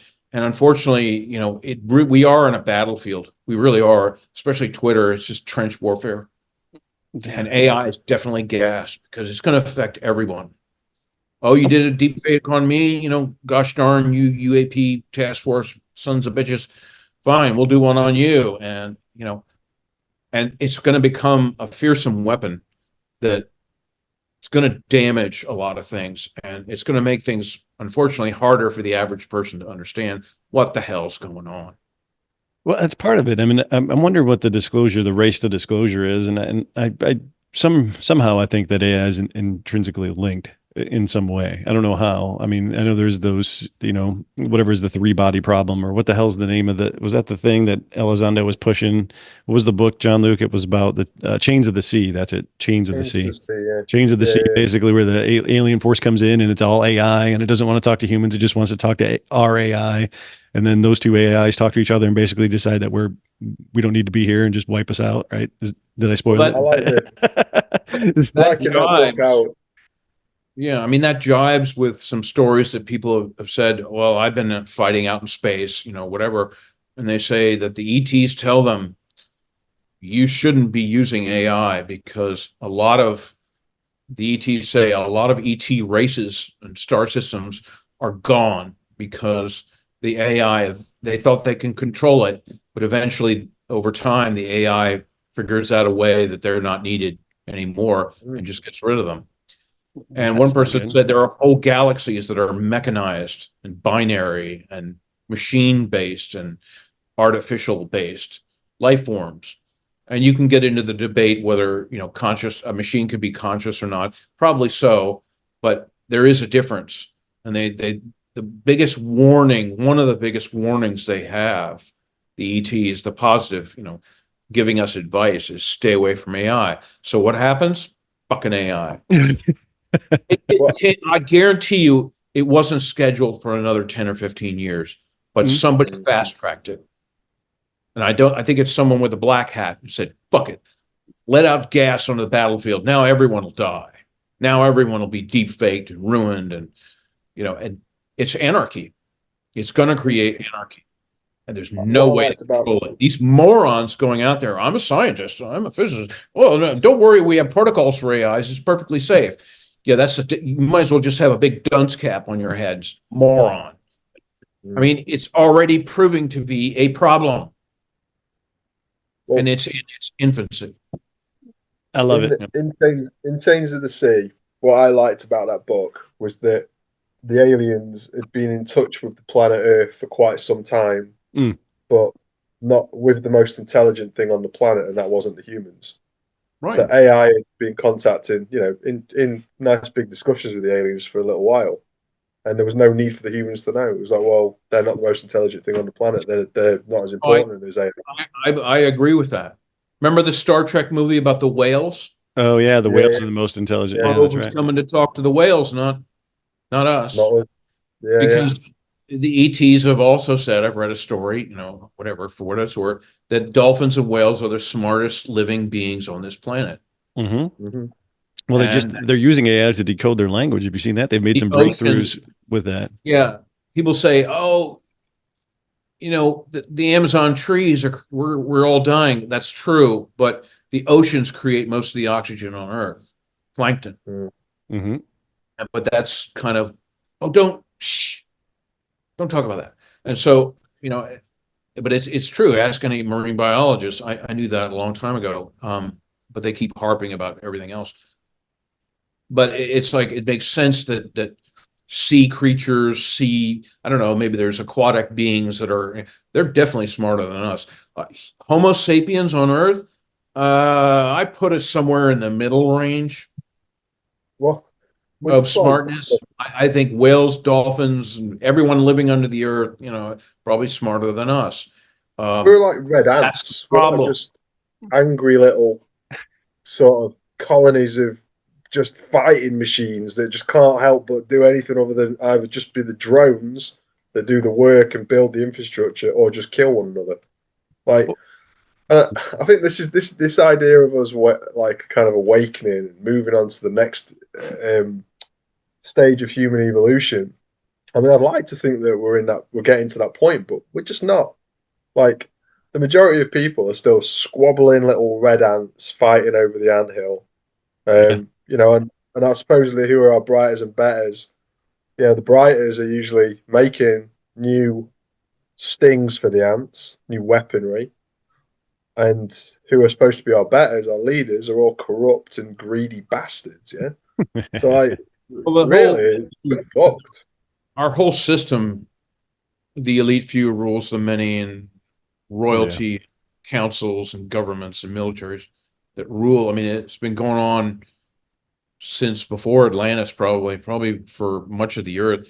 There's probably been peaceful eras and epochs, but this keeps coming back, and it seems like Earth attracts a lot of the bad people in our galaxy and beyond. It's just it's like the back streets of Vegas or something. It's just maybe where a lot of truly bad are. shit happens, and so it's exciting and fun and let's subjugate these people, and we're all in the middle. We're mostly loving and good people. Most of the people I meet in the world are really great. It's only the minute few that send the chill down my spine. And so, it's attracted a lot of bad elements. I'm fully on board with that. And we're like, the deep state's like, what technology can we make deals with our allies and stuff? And it's like, that's exactly what I would have done. Yeah. Well, if I was king of the deep state or something, giant Bobby Raymond or something. You're like, but find the worst guys in the galaxy, see what technology they have, and make a deal. Make a deal. Well, There's a lot to offer on it Earth. becomes normal part of culture to watch our politicians and even some of our celebrities signing bombs that are going to be sent into a Iraqi town or whatever. Yeah, that's an English thing.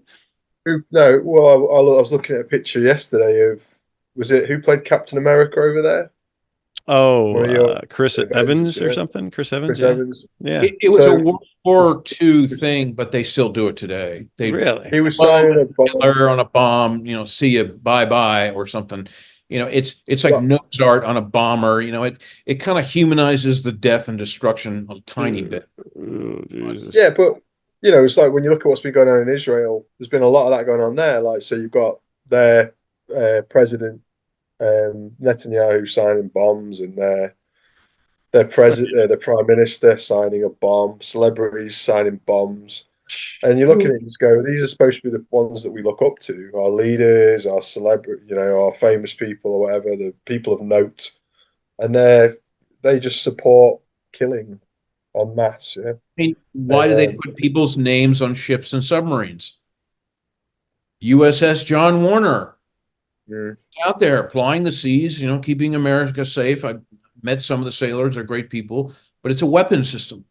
Yeah, it's a very deadly one, and so, I'm proud of it, but I'm also, it's like, it's a double-edged sword. It's tough. I love the Navy. In our reality now, we need militaries. We gotta have them, but hopefully, in children's lifetime, we won't need them anymore, or not as much. Well, we won't stand a chance against anybody off Earth. There's no fucking way. There's nothing we have, or nothing we've been working on, or nothing we're sitting on that we could even fucking stand a chance at. I don't believe it. But I really don't. Threats from out there. Yeah, threats from out there. I really don't think that. I bet we have some parity with a few, but not everyone. There's always somebody more powerful than you. The universe is endless. I mean, right, Cosmos. that's true. They'll bring in, the douchebag guys from Galaxy X, and they'll come here and kick our ass. I mean, one person said, there's a bunch of bad guys in our galaxy, but those guys over there, even the bad guys are afraid of those guys. Oh, yeah. So it's holy shit, I hope they don't come our way. And it makes your head spin. I mean, the Star Trek reality, they keep running into people that are more advanced and worse than the Klingons and Romulans. Yeah, the Voyager series touched on that. The Voyager series in the 90s, they touched on that. They're in the lost and somewhere on the other side of the galaxy, which is ridiculous. And they said, "Oh my God, these guys coming in from another dimension. We have no weapons that works against them. They can swarm us and do all this other crazy stuff. We gotta run. We gotta haul ass run." Mm-hmm. The other ETs around them who they've met, the Voyager crew, they say, "Get out of here. There's no fighting these guys. Mm-hmm. Just run." That's really frightening. Yeah, I'm sure it's happening. I'm sure it's happening now. I mean, that's probably part of the reason that we're not having disclosure. That means I'm assuming part of these are interdimensional and they can pop in and do whatever the fuck they want and leave, and we have no, Right. But Here's another reason why they want the human race sort of up near who's the Russian guy that does the scale 1 civilization with free energy? what the fuck is Yeah, I can't pronounce it. But anyway, to get us near a level 1 situation, because they need us as allies. And I think we build a lot of space gear, that's pretty good. It's not the most advanced shit in the universe, obviously, but it's not bad. And because there are all these wars going on out there, and it's like positive or negative or everything in between, it's like, we need you guys in the fight now. Mm. So yes, here's a UFO, back engineer the fuck out of it and start making better ones with bigger guns. Makes sense. We need your ass out there, and we need you to fight. Space Force. Everyone's like, oh, there's no UFOs. I'm like, Space Force. I mean, supposedly that was based on something called the Earth Defense Force that's been around since the 50s. Right. And it's kind of like the UN for space, right? It's like the UN for space. Change names, new acronyms, old things, and they change them to a brand new and improved.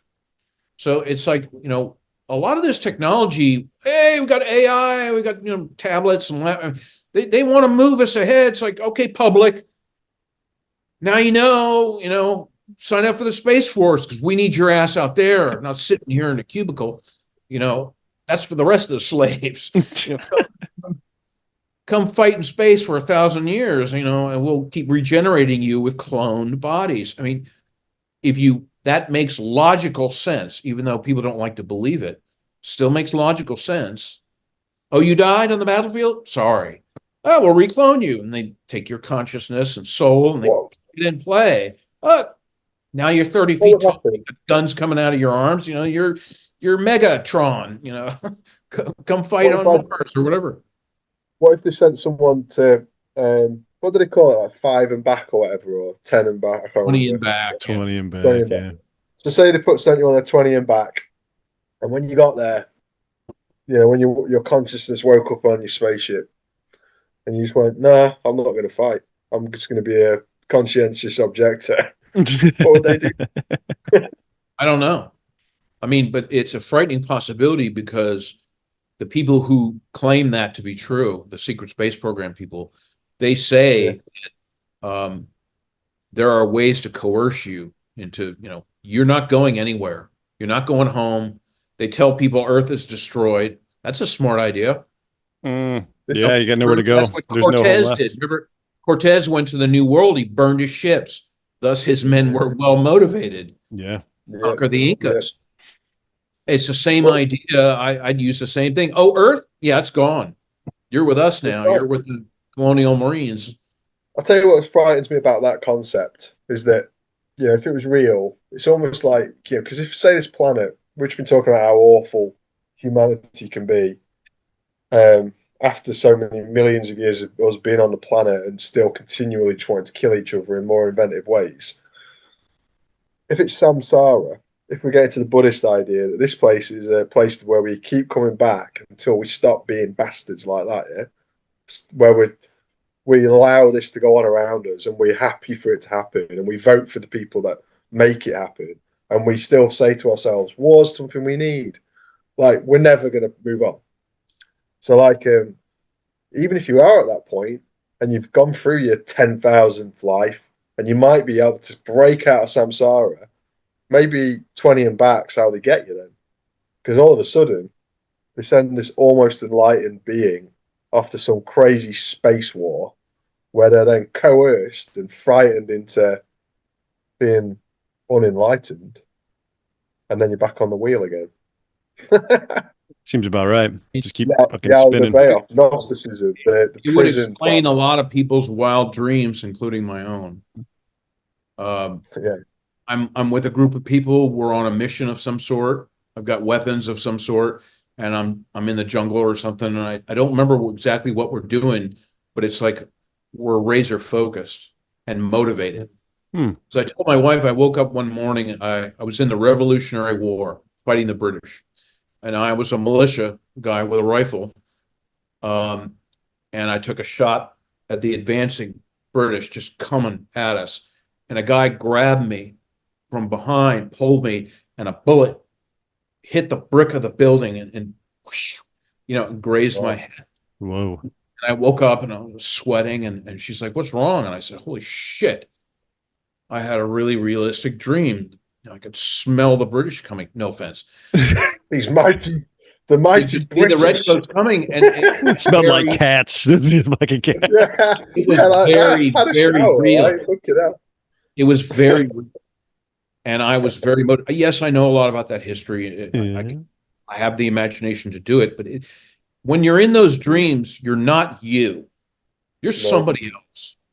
Yeah. And I was some dude, and I was with a group of militia, and they said, "Come on, we have no chance against these guys." And I've been in a lot of dream situations where I've had no chance.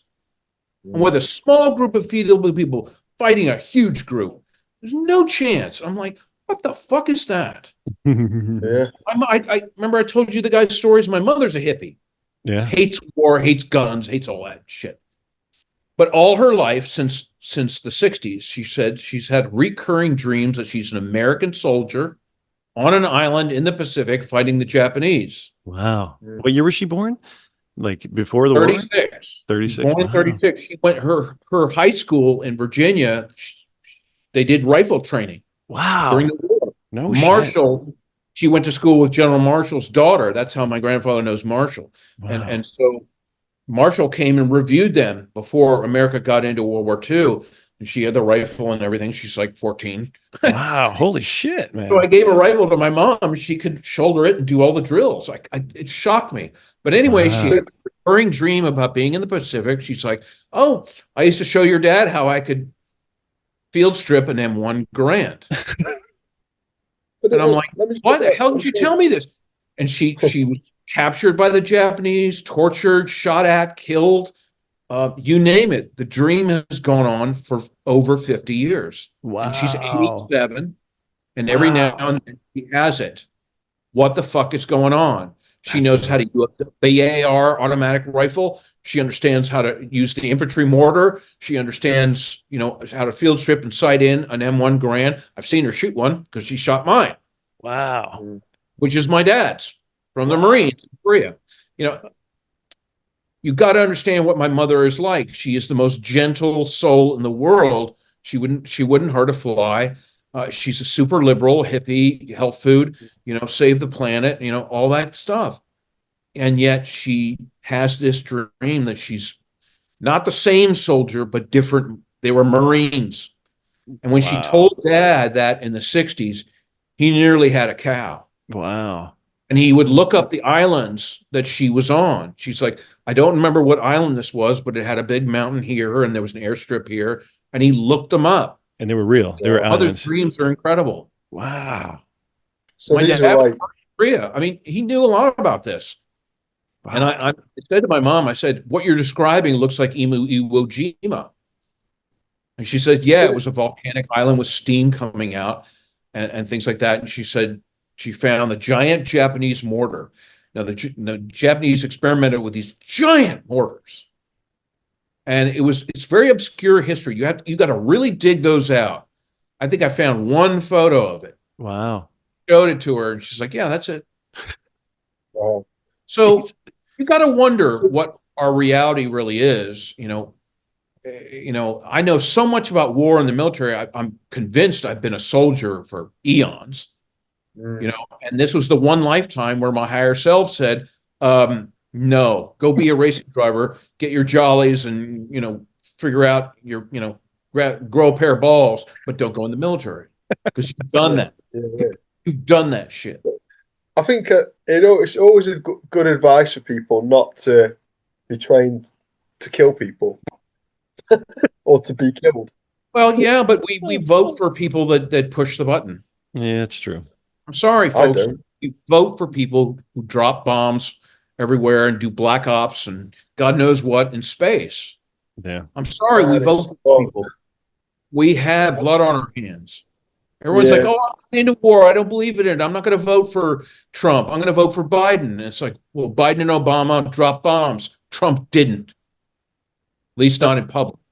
Well, he did drop the biggest of mother. So like right when he got elected, I remember this because he dropped the bomb. It was called the mother of all bombs. It was one of the biggest bombs. Moab. The Moab. Yeah, that was like somebody pissed him off somewhere I can't remember where it was, and he was like, boom, and everybody's like, that is the biggest bomb next to the nuke. And like no, and I don't, yeah. So we vote for these people.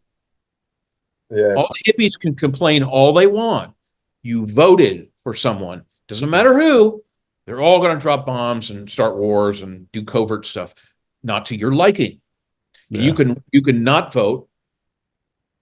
Last election I didn't vote. I don't believe in the system, but to be a Virginia resident, they want you to vote, and so I'm going to vote for Trump this time, reluctantly, because I don't trust him more than anyone else. But I distrust him the least. What about Bobby? You're not going to vote for Bobby?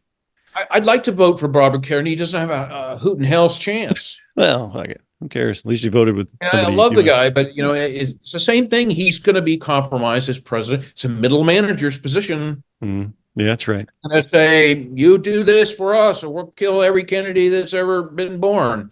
Yeah, they'll have to do it, just like Obama and everyone else have been blackmailed.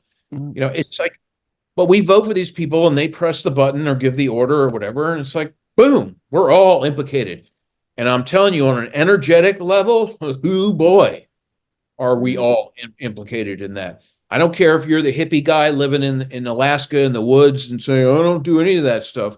I don't vote, and I'm off the grid, or whatever.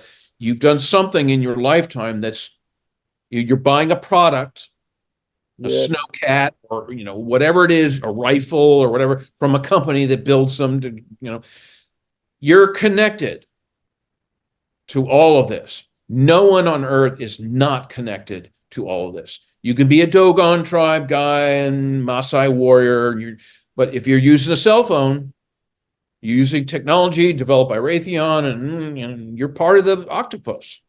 It's really hard.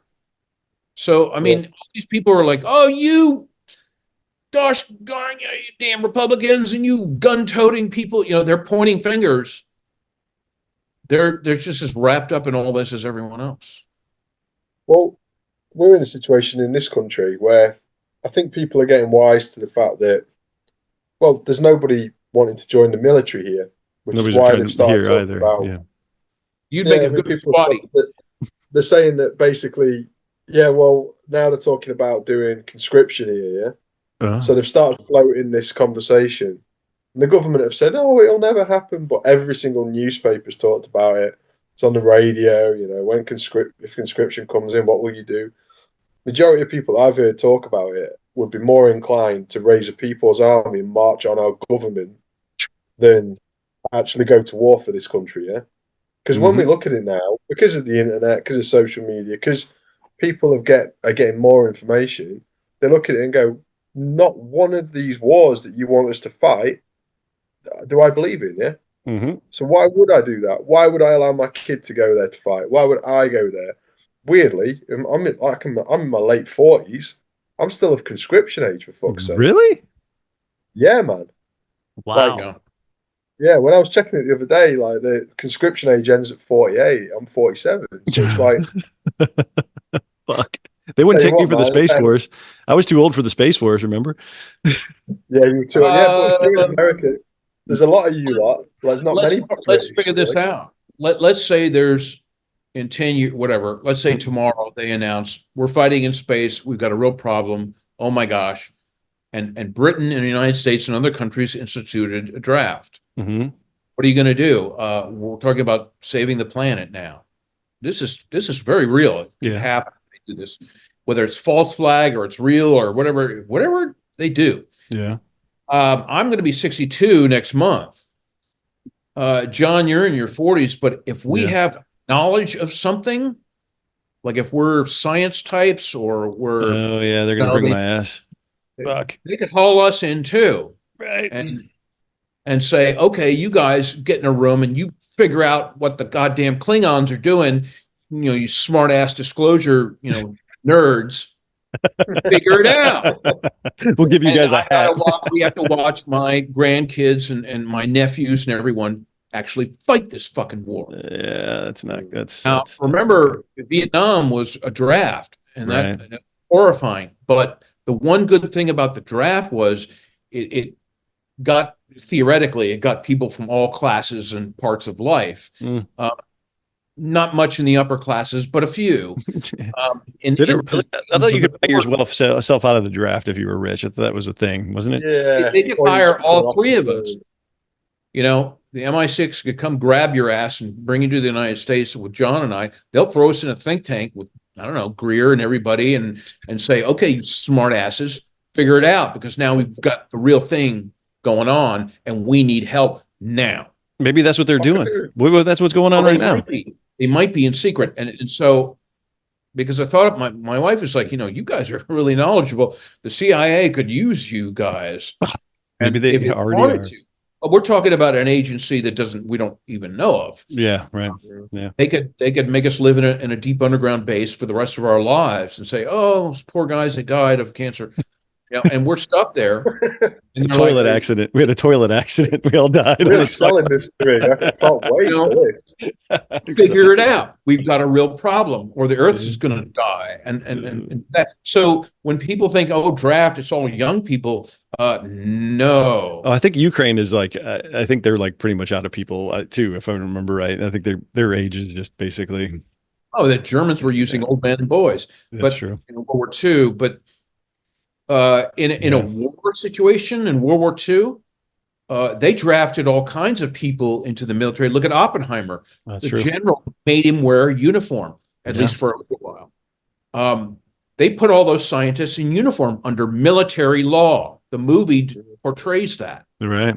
Now the scientists said, fuck you, but they couldn't really do that because they were under military jurisdiction. Now, Oppenheimer and a few of the scientists had a real problem with the atomic bomb out of morals and ethics. They thought it wasn't going to be used. And one guy says, you guys are stupid. They're going to use it, of course. The U.S. Army, Air Corps. So in theory, in a real Earth war with ET or whatever, like they'll draft anybody they need. I don't care if you're Jack Sarfatti and you're 90 years old. They'll drag your ass into a boardroom, put you in a fucking fatigue jumpsuit.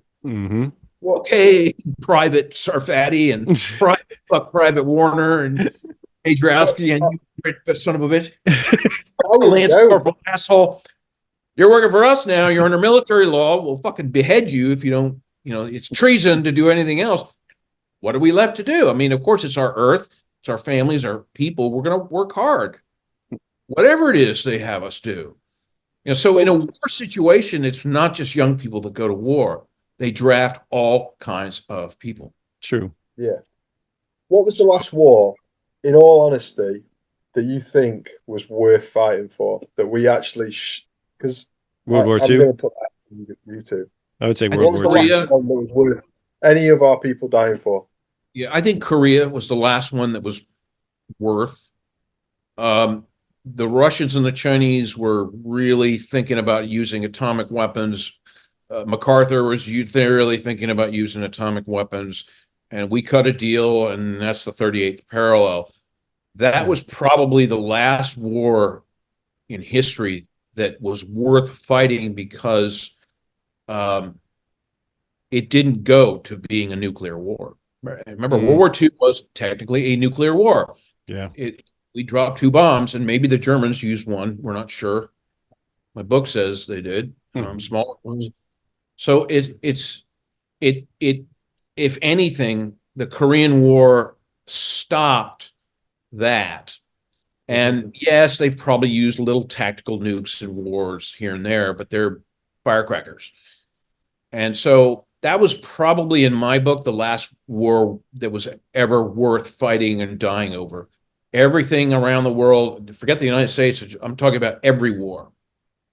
All these liberation wars, the Sandinistas, the Contras, and all that, it's all bullshit. Communists versus capitalism are both bad. None of it. It's all money makers and stuff for politicians to rally the troops around a flag for. They're all meanings to an end. Let's do this. Ignite the how many American young men and women have died fighting then since the end of the Korean War? Oh man, I don't even know the numbers. It was a It'd be so place sad. with new weapons. There's all kinds of ET UFO stories associated with Vietnam. It was a multi-purpose war, Mm-hmm. and people like to think Kennedy's the good guy. He was mostly, but remember, Kennedy put in 25,000 advisors into Vietnam by 1963. Yeah. So, and boy, you better believe all our special forces guys were out there getting combat training in live fire exercises and live fire combat situations. So, wars make money and test new weapons. God knows what they tested in Vietnam that we don't know of. What are they testing right now in Ukraine? That's the damn look at test bed. all the guys, including the veterans I work with, my farm, have told me you should have seen what we saw in the sky in Iraq and Afghanistan. Mm-hmm. I said, was it triangular and black? And they're like, maybe. And they're being very serious. Yeah, yeah. I know they're telling the truth. I'm sorry. You look in a wounded veteran's eyes, he has no reason to lie to you. Right. Fuck you to everyone who says, Warner's making that up. Fuck you. I've been working with these guys for 9 years. Mm-hmm. The stories they tell, you'll cry buckets and rivers. It's unbelievable how shabby they've been treated by a VA system. Still don't understand that. All the billions in the deep state, and they can't take care of veterans. It's almost like they want them to die off. And there's 2 farms in Virginia that work with wounded veterans. Mine is one of them, and that's it. And there's thousands of farms. So 25 acres to 5,000 acres. I don't care what it is. So, I mean, these stories are true. They keep cobbling up to these wars. Ukraine, they're testing all kinds of secret weapons. Mm-hmm. Mm-hmm. The Russians aren't saints, but, the Ukrainians aren't saints either. They're both bad. And everyone says, Ukraine is Europe. It's on the map. I'm like, I don't care if it's on a map. I don't need a geopolitical lecture from some asshole on Twitter. It's not really part of Europe. It's technically part of Europe, but it's not really. They didn't join NATO. Europeans are like, Ukrainians, that's great for whores and, illegal stuff. Ukraine's never been considered anything to do with Europe. No, it's Russia's backyard. It's always been part of it, even in medieval times. I mean, it's crazy. So, these wars that we're having, everyone's like, America's going to be dragged into another war. And I'm like, we don't have to be. We just supply whatever side we want. And again, that means the American people, if you voted for these people, they're supplying, the Ukrainians, and Russians are dying. I don't know. It's all a mess. 100. I just had a quick look, right? It looks like about 140 on record. 140,000 American troops have been killed since the end of the Korean War. 140,000 lives gone on wars that aren't worth fighting. Mm-hmm. And then, of course, the ones that were taken by Americans, and all those young Americans that would come back from those wars having had to kill a man or a woman or burn a village, or do you know what I'm saying? Yeah, like what the fuck? Well, not are to we mention playing? the And PTSD. we celebrate these people. We celebrate them. The PTSD, the suicide rate. I work with a Marine Corps colonel and a general, and they come with the veterans every year. We do it twice a year. And the guy told me this year, as if I wasn't emotional enough, and he said, you can't believe how many of the guys that have been here in the last 9 years have committed suicide. Jesus. And how anyone working with veterans helps them to not commit suicide. We need more of that. My wife and I just lost it. I mean, I cried. How can I not cry? It's like we provide food and camaraderie, and I'm there. We do everything we can for them. They don't want much. They're very humble people. It's incredible. None of them come in and say, I was a badass doing this. They're like, I miss so-and-so, and he was killed, and I miss her. And, the women come. It really tears your guts apart. And, I didn't want to, it had nothing to do with disclosure originally. This is before I came out. I've been doing this since 2015, I think, 2014, 2015. And so it had nothing to do with that, but it slowly became part of that. Mm-hmm. And next year we're going to have somebody from the Space Force, I was told. Wow. How that person, man or woman, got wounded, I don't know. I don't care if they smashed their Humvee into a fence or whatever. You're still in service to your country and you still got hurt. Right. So, but I've had several people who are special forces, and they're like, I know your wife was CIA. I understand. I know you. And they tell me these stories about Afghanistan and Iraq. Mm-hmm. So I know, when I hear it from the horse's mouth, somebody who was in country in the fighting, and they saw a black craft appear and then pop out. Well, I tend to believe them, and they're not going to go on camera. No, none of them will. No, you get a few, like Herrera and some of the others that Greer had. You'll get a few, mm-hmm. and everyone's like, I don't believe him. Yeah, fuck you. Mm-hmm. You go fight for your country, and you see shit like that. Mm-hmm. I wish I had. I wish I had. I'd probably be dead, but I wish I had. But I'm going to work with the people who did. Right. I'm going to believe every word that comes out of their damn mouth. Yeah, it's unbelievable the shit I've gotten, and it's. I think about leaving Twitter every day. I mean, I don't know how you guys feel, but it drives me crazy. I look at it as like a fucking circus. That's what I was talking this morning, and it was just like, you gotta look at it for what it is. You got the bots, you got the spooks, you got the fucking kooks, you got people that are just completely mentally unstable. You got people that actually give a shit, that, are logical and are researchers and can do this shit. And then you have people who are just kind of just figuring it out right now. And it's kind of fun just to see that whole interaction. And then I think my biggest thing is just learning how not to engage. I mean, I wouldn't I'm right there with you. I mean, I went at, what's his name? Oh, who's the fucking guy who kept saying the reshot structure was Atlantis, Jimmy fucking whoever this guy is. But he just posted this thing about Freemasons. Somebody went into a Masonic lodge and like covertly videotaped the third degree, like in a button camera or whatever. And that guy, Cassetti. Yeah, and he just kept going after me. He's like, "You're a fucking devil worshiping Satan thing," and like, believe it or not, Robert Seffer was like, none of that shit was going on in the video.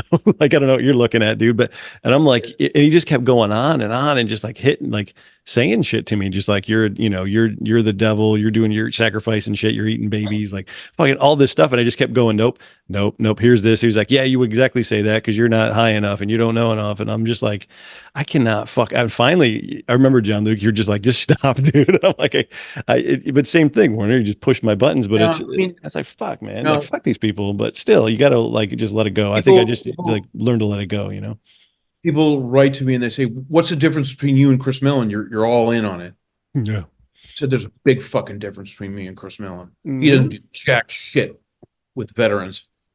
Yeah. Somebody appointed him to be their butt boy to go out and do this operation, and it's deceiving the American people. And my dad told me at the end of his life, he's like, "You're right. This is not being truthful." He didn't say what the truth was, but he and I had to understand. By that time, I was way over my dad. I was like, it's all real. So I mean, I don't know. Moaning, I'm bitching and moaning here, but it's just like it's really hurtful, and people are very simple-minded about this, and we don't need simple-minded people. Like George Janey said, we don't need soft-headed people. Mm-hmm. We need people who can really think and that are tough. You can handle this. I think recently what's been going on though, like where it's got personal, hasn't it, for you? And some of the comments that I read around it. I mean, I stayed out of it because we talked about it and we said let's just stay out of this. This is a bonfire, man. Like, but when you start seeing like people becoming personal, yeah, man, it's hurtful and it's not okay. And I get it, man. Like, I felt for you, Warren. To be honest, man. Like, I lost my temper. I admit it. I apologize to my subscribers and people that watch me. I apologize. I lost my temper. Yeah. But 10 hours later, I deleted it. I got up at 4 in the morning. What you said wasn't exactly that bad, was it? Nah. Well, it was bad. The kid deserved it, but so what? I mean, it's like shame on me for reacting in that way. I need to be above that because, they baited me and Well, it they brought your worked. dad into it. They They brought your dad baited into it. dark journalists and it worked. Yeah. Shame on us. I mean, dark journalist did the right thing. I mean, he made a big deal of it, but he had every right to do it. He's been doing this work for 11 years. He's pieced together a lot of uncomfortable. Doesn't mean he's right about everything. None of us are right about everything. We make mistakes and things, but it's like people treat Chris Mellon and the whole operation, the UAP people, Gary Nolan, like demigods that can do no wrong. And that is so dangerous. Yeah. Well, they created a religion. Forget me. Fuck it all. Forget all this. Forget everything. But that's dangerous. To give your hearts and minds to a government intel op.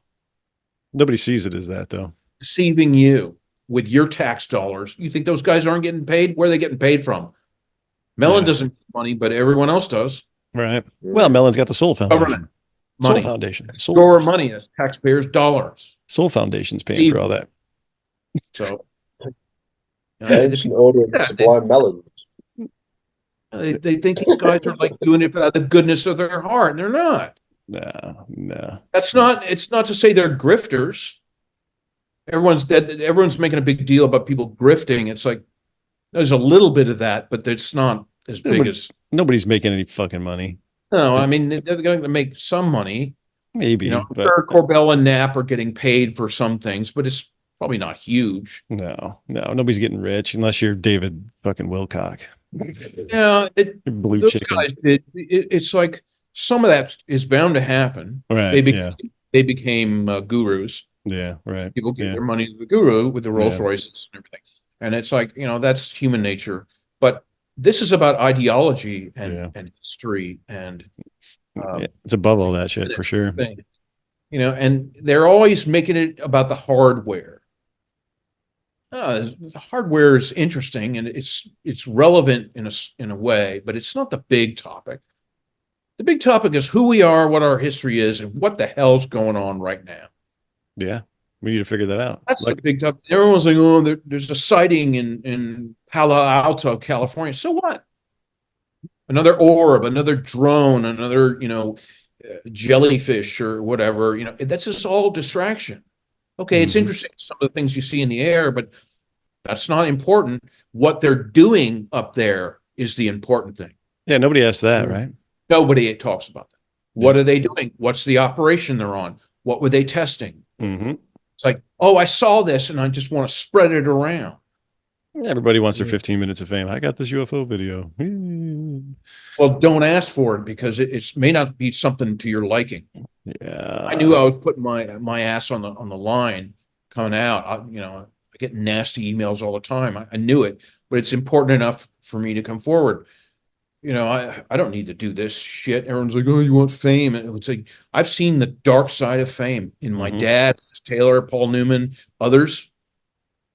You do not want to be famous, no, especially in the UFO field. It goes to your head. It's going to Greer's head. Sorry. I support Stephen Greer. I always will. He's a fucking egomaniac. And it's messing with him. It happens. I'm sure it's messed with Chris Mellon and all these other people who get big press. Elizondo, sure. Bruce, damn sure. Bruce has all the symptoms of new fame syndrome, whatever they psychologists call it. Oh, yeah. Oh, I better reach out. You've actually got a cheer squad online for you. Can you imagine what that feels like? He's the new Space Jesus. Space Jesus. Oh, shit. I always thought I'd be the next Space Jesus. It's not fair. David Grush took my thunder. Yeah? So unfair. No, you're the Space Odin. Oh, no, you're Space Odin. No, you're Space Odin. Yeah, you're Space Odin. I'm Space Thoth. Come on. But it's like, you got to be wary. It's like, I'm glad Tucker Carlson came out. He's doing an interview with Putin. I think that's a good thing. And Tucker's talking tough against the media and the deep state in so many words. But again, this is somebody who came from mainstream media. He's very famous. Now he's very wealthy. It's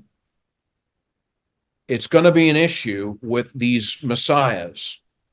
And I tell people all the time, don't follow gurus or messiahs. Mm-hmm. Once they reach critical mass, like a supernova, they tend to blow up and distort everything.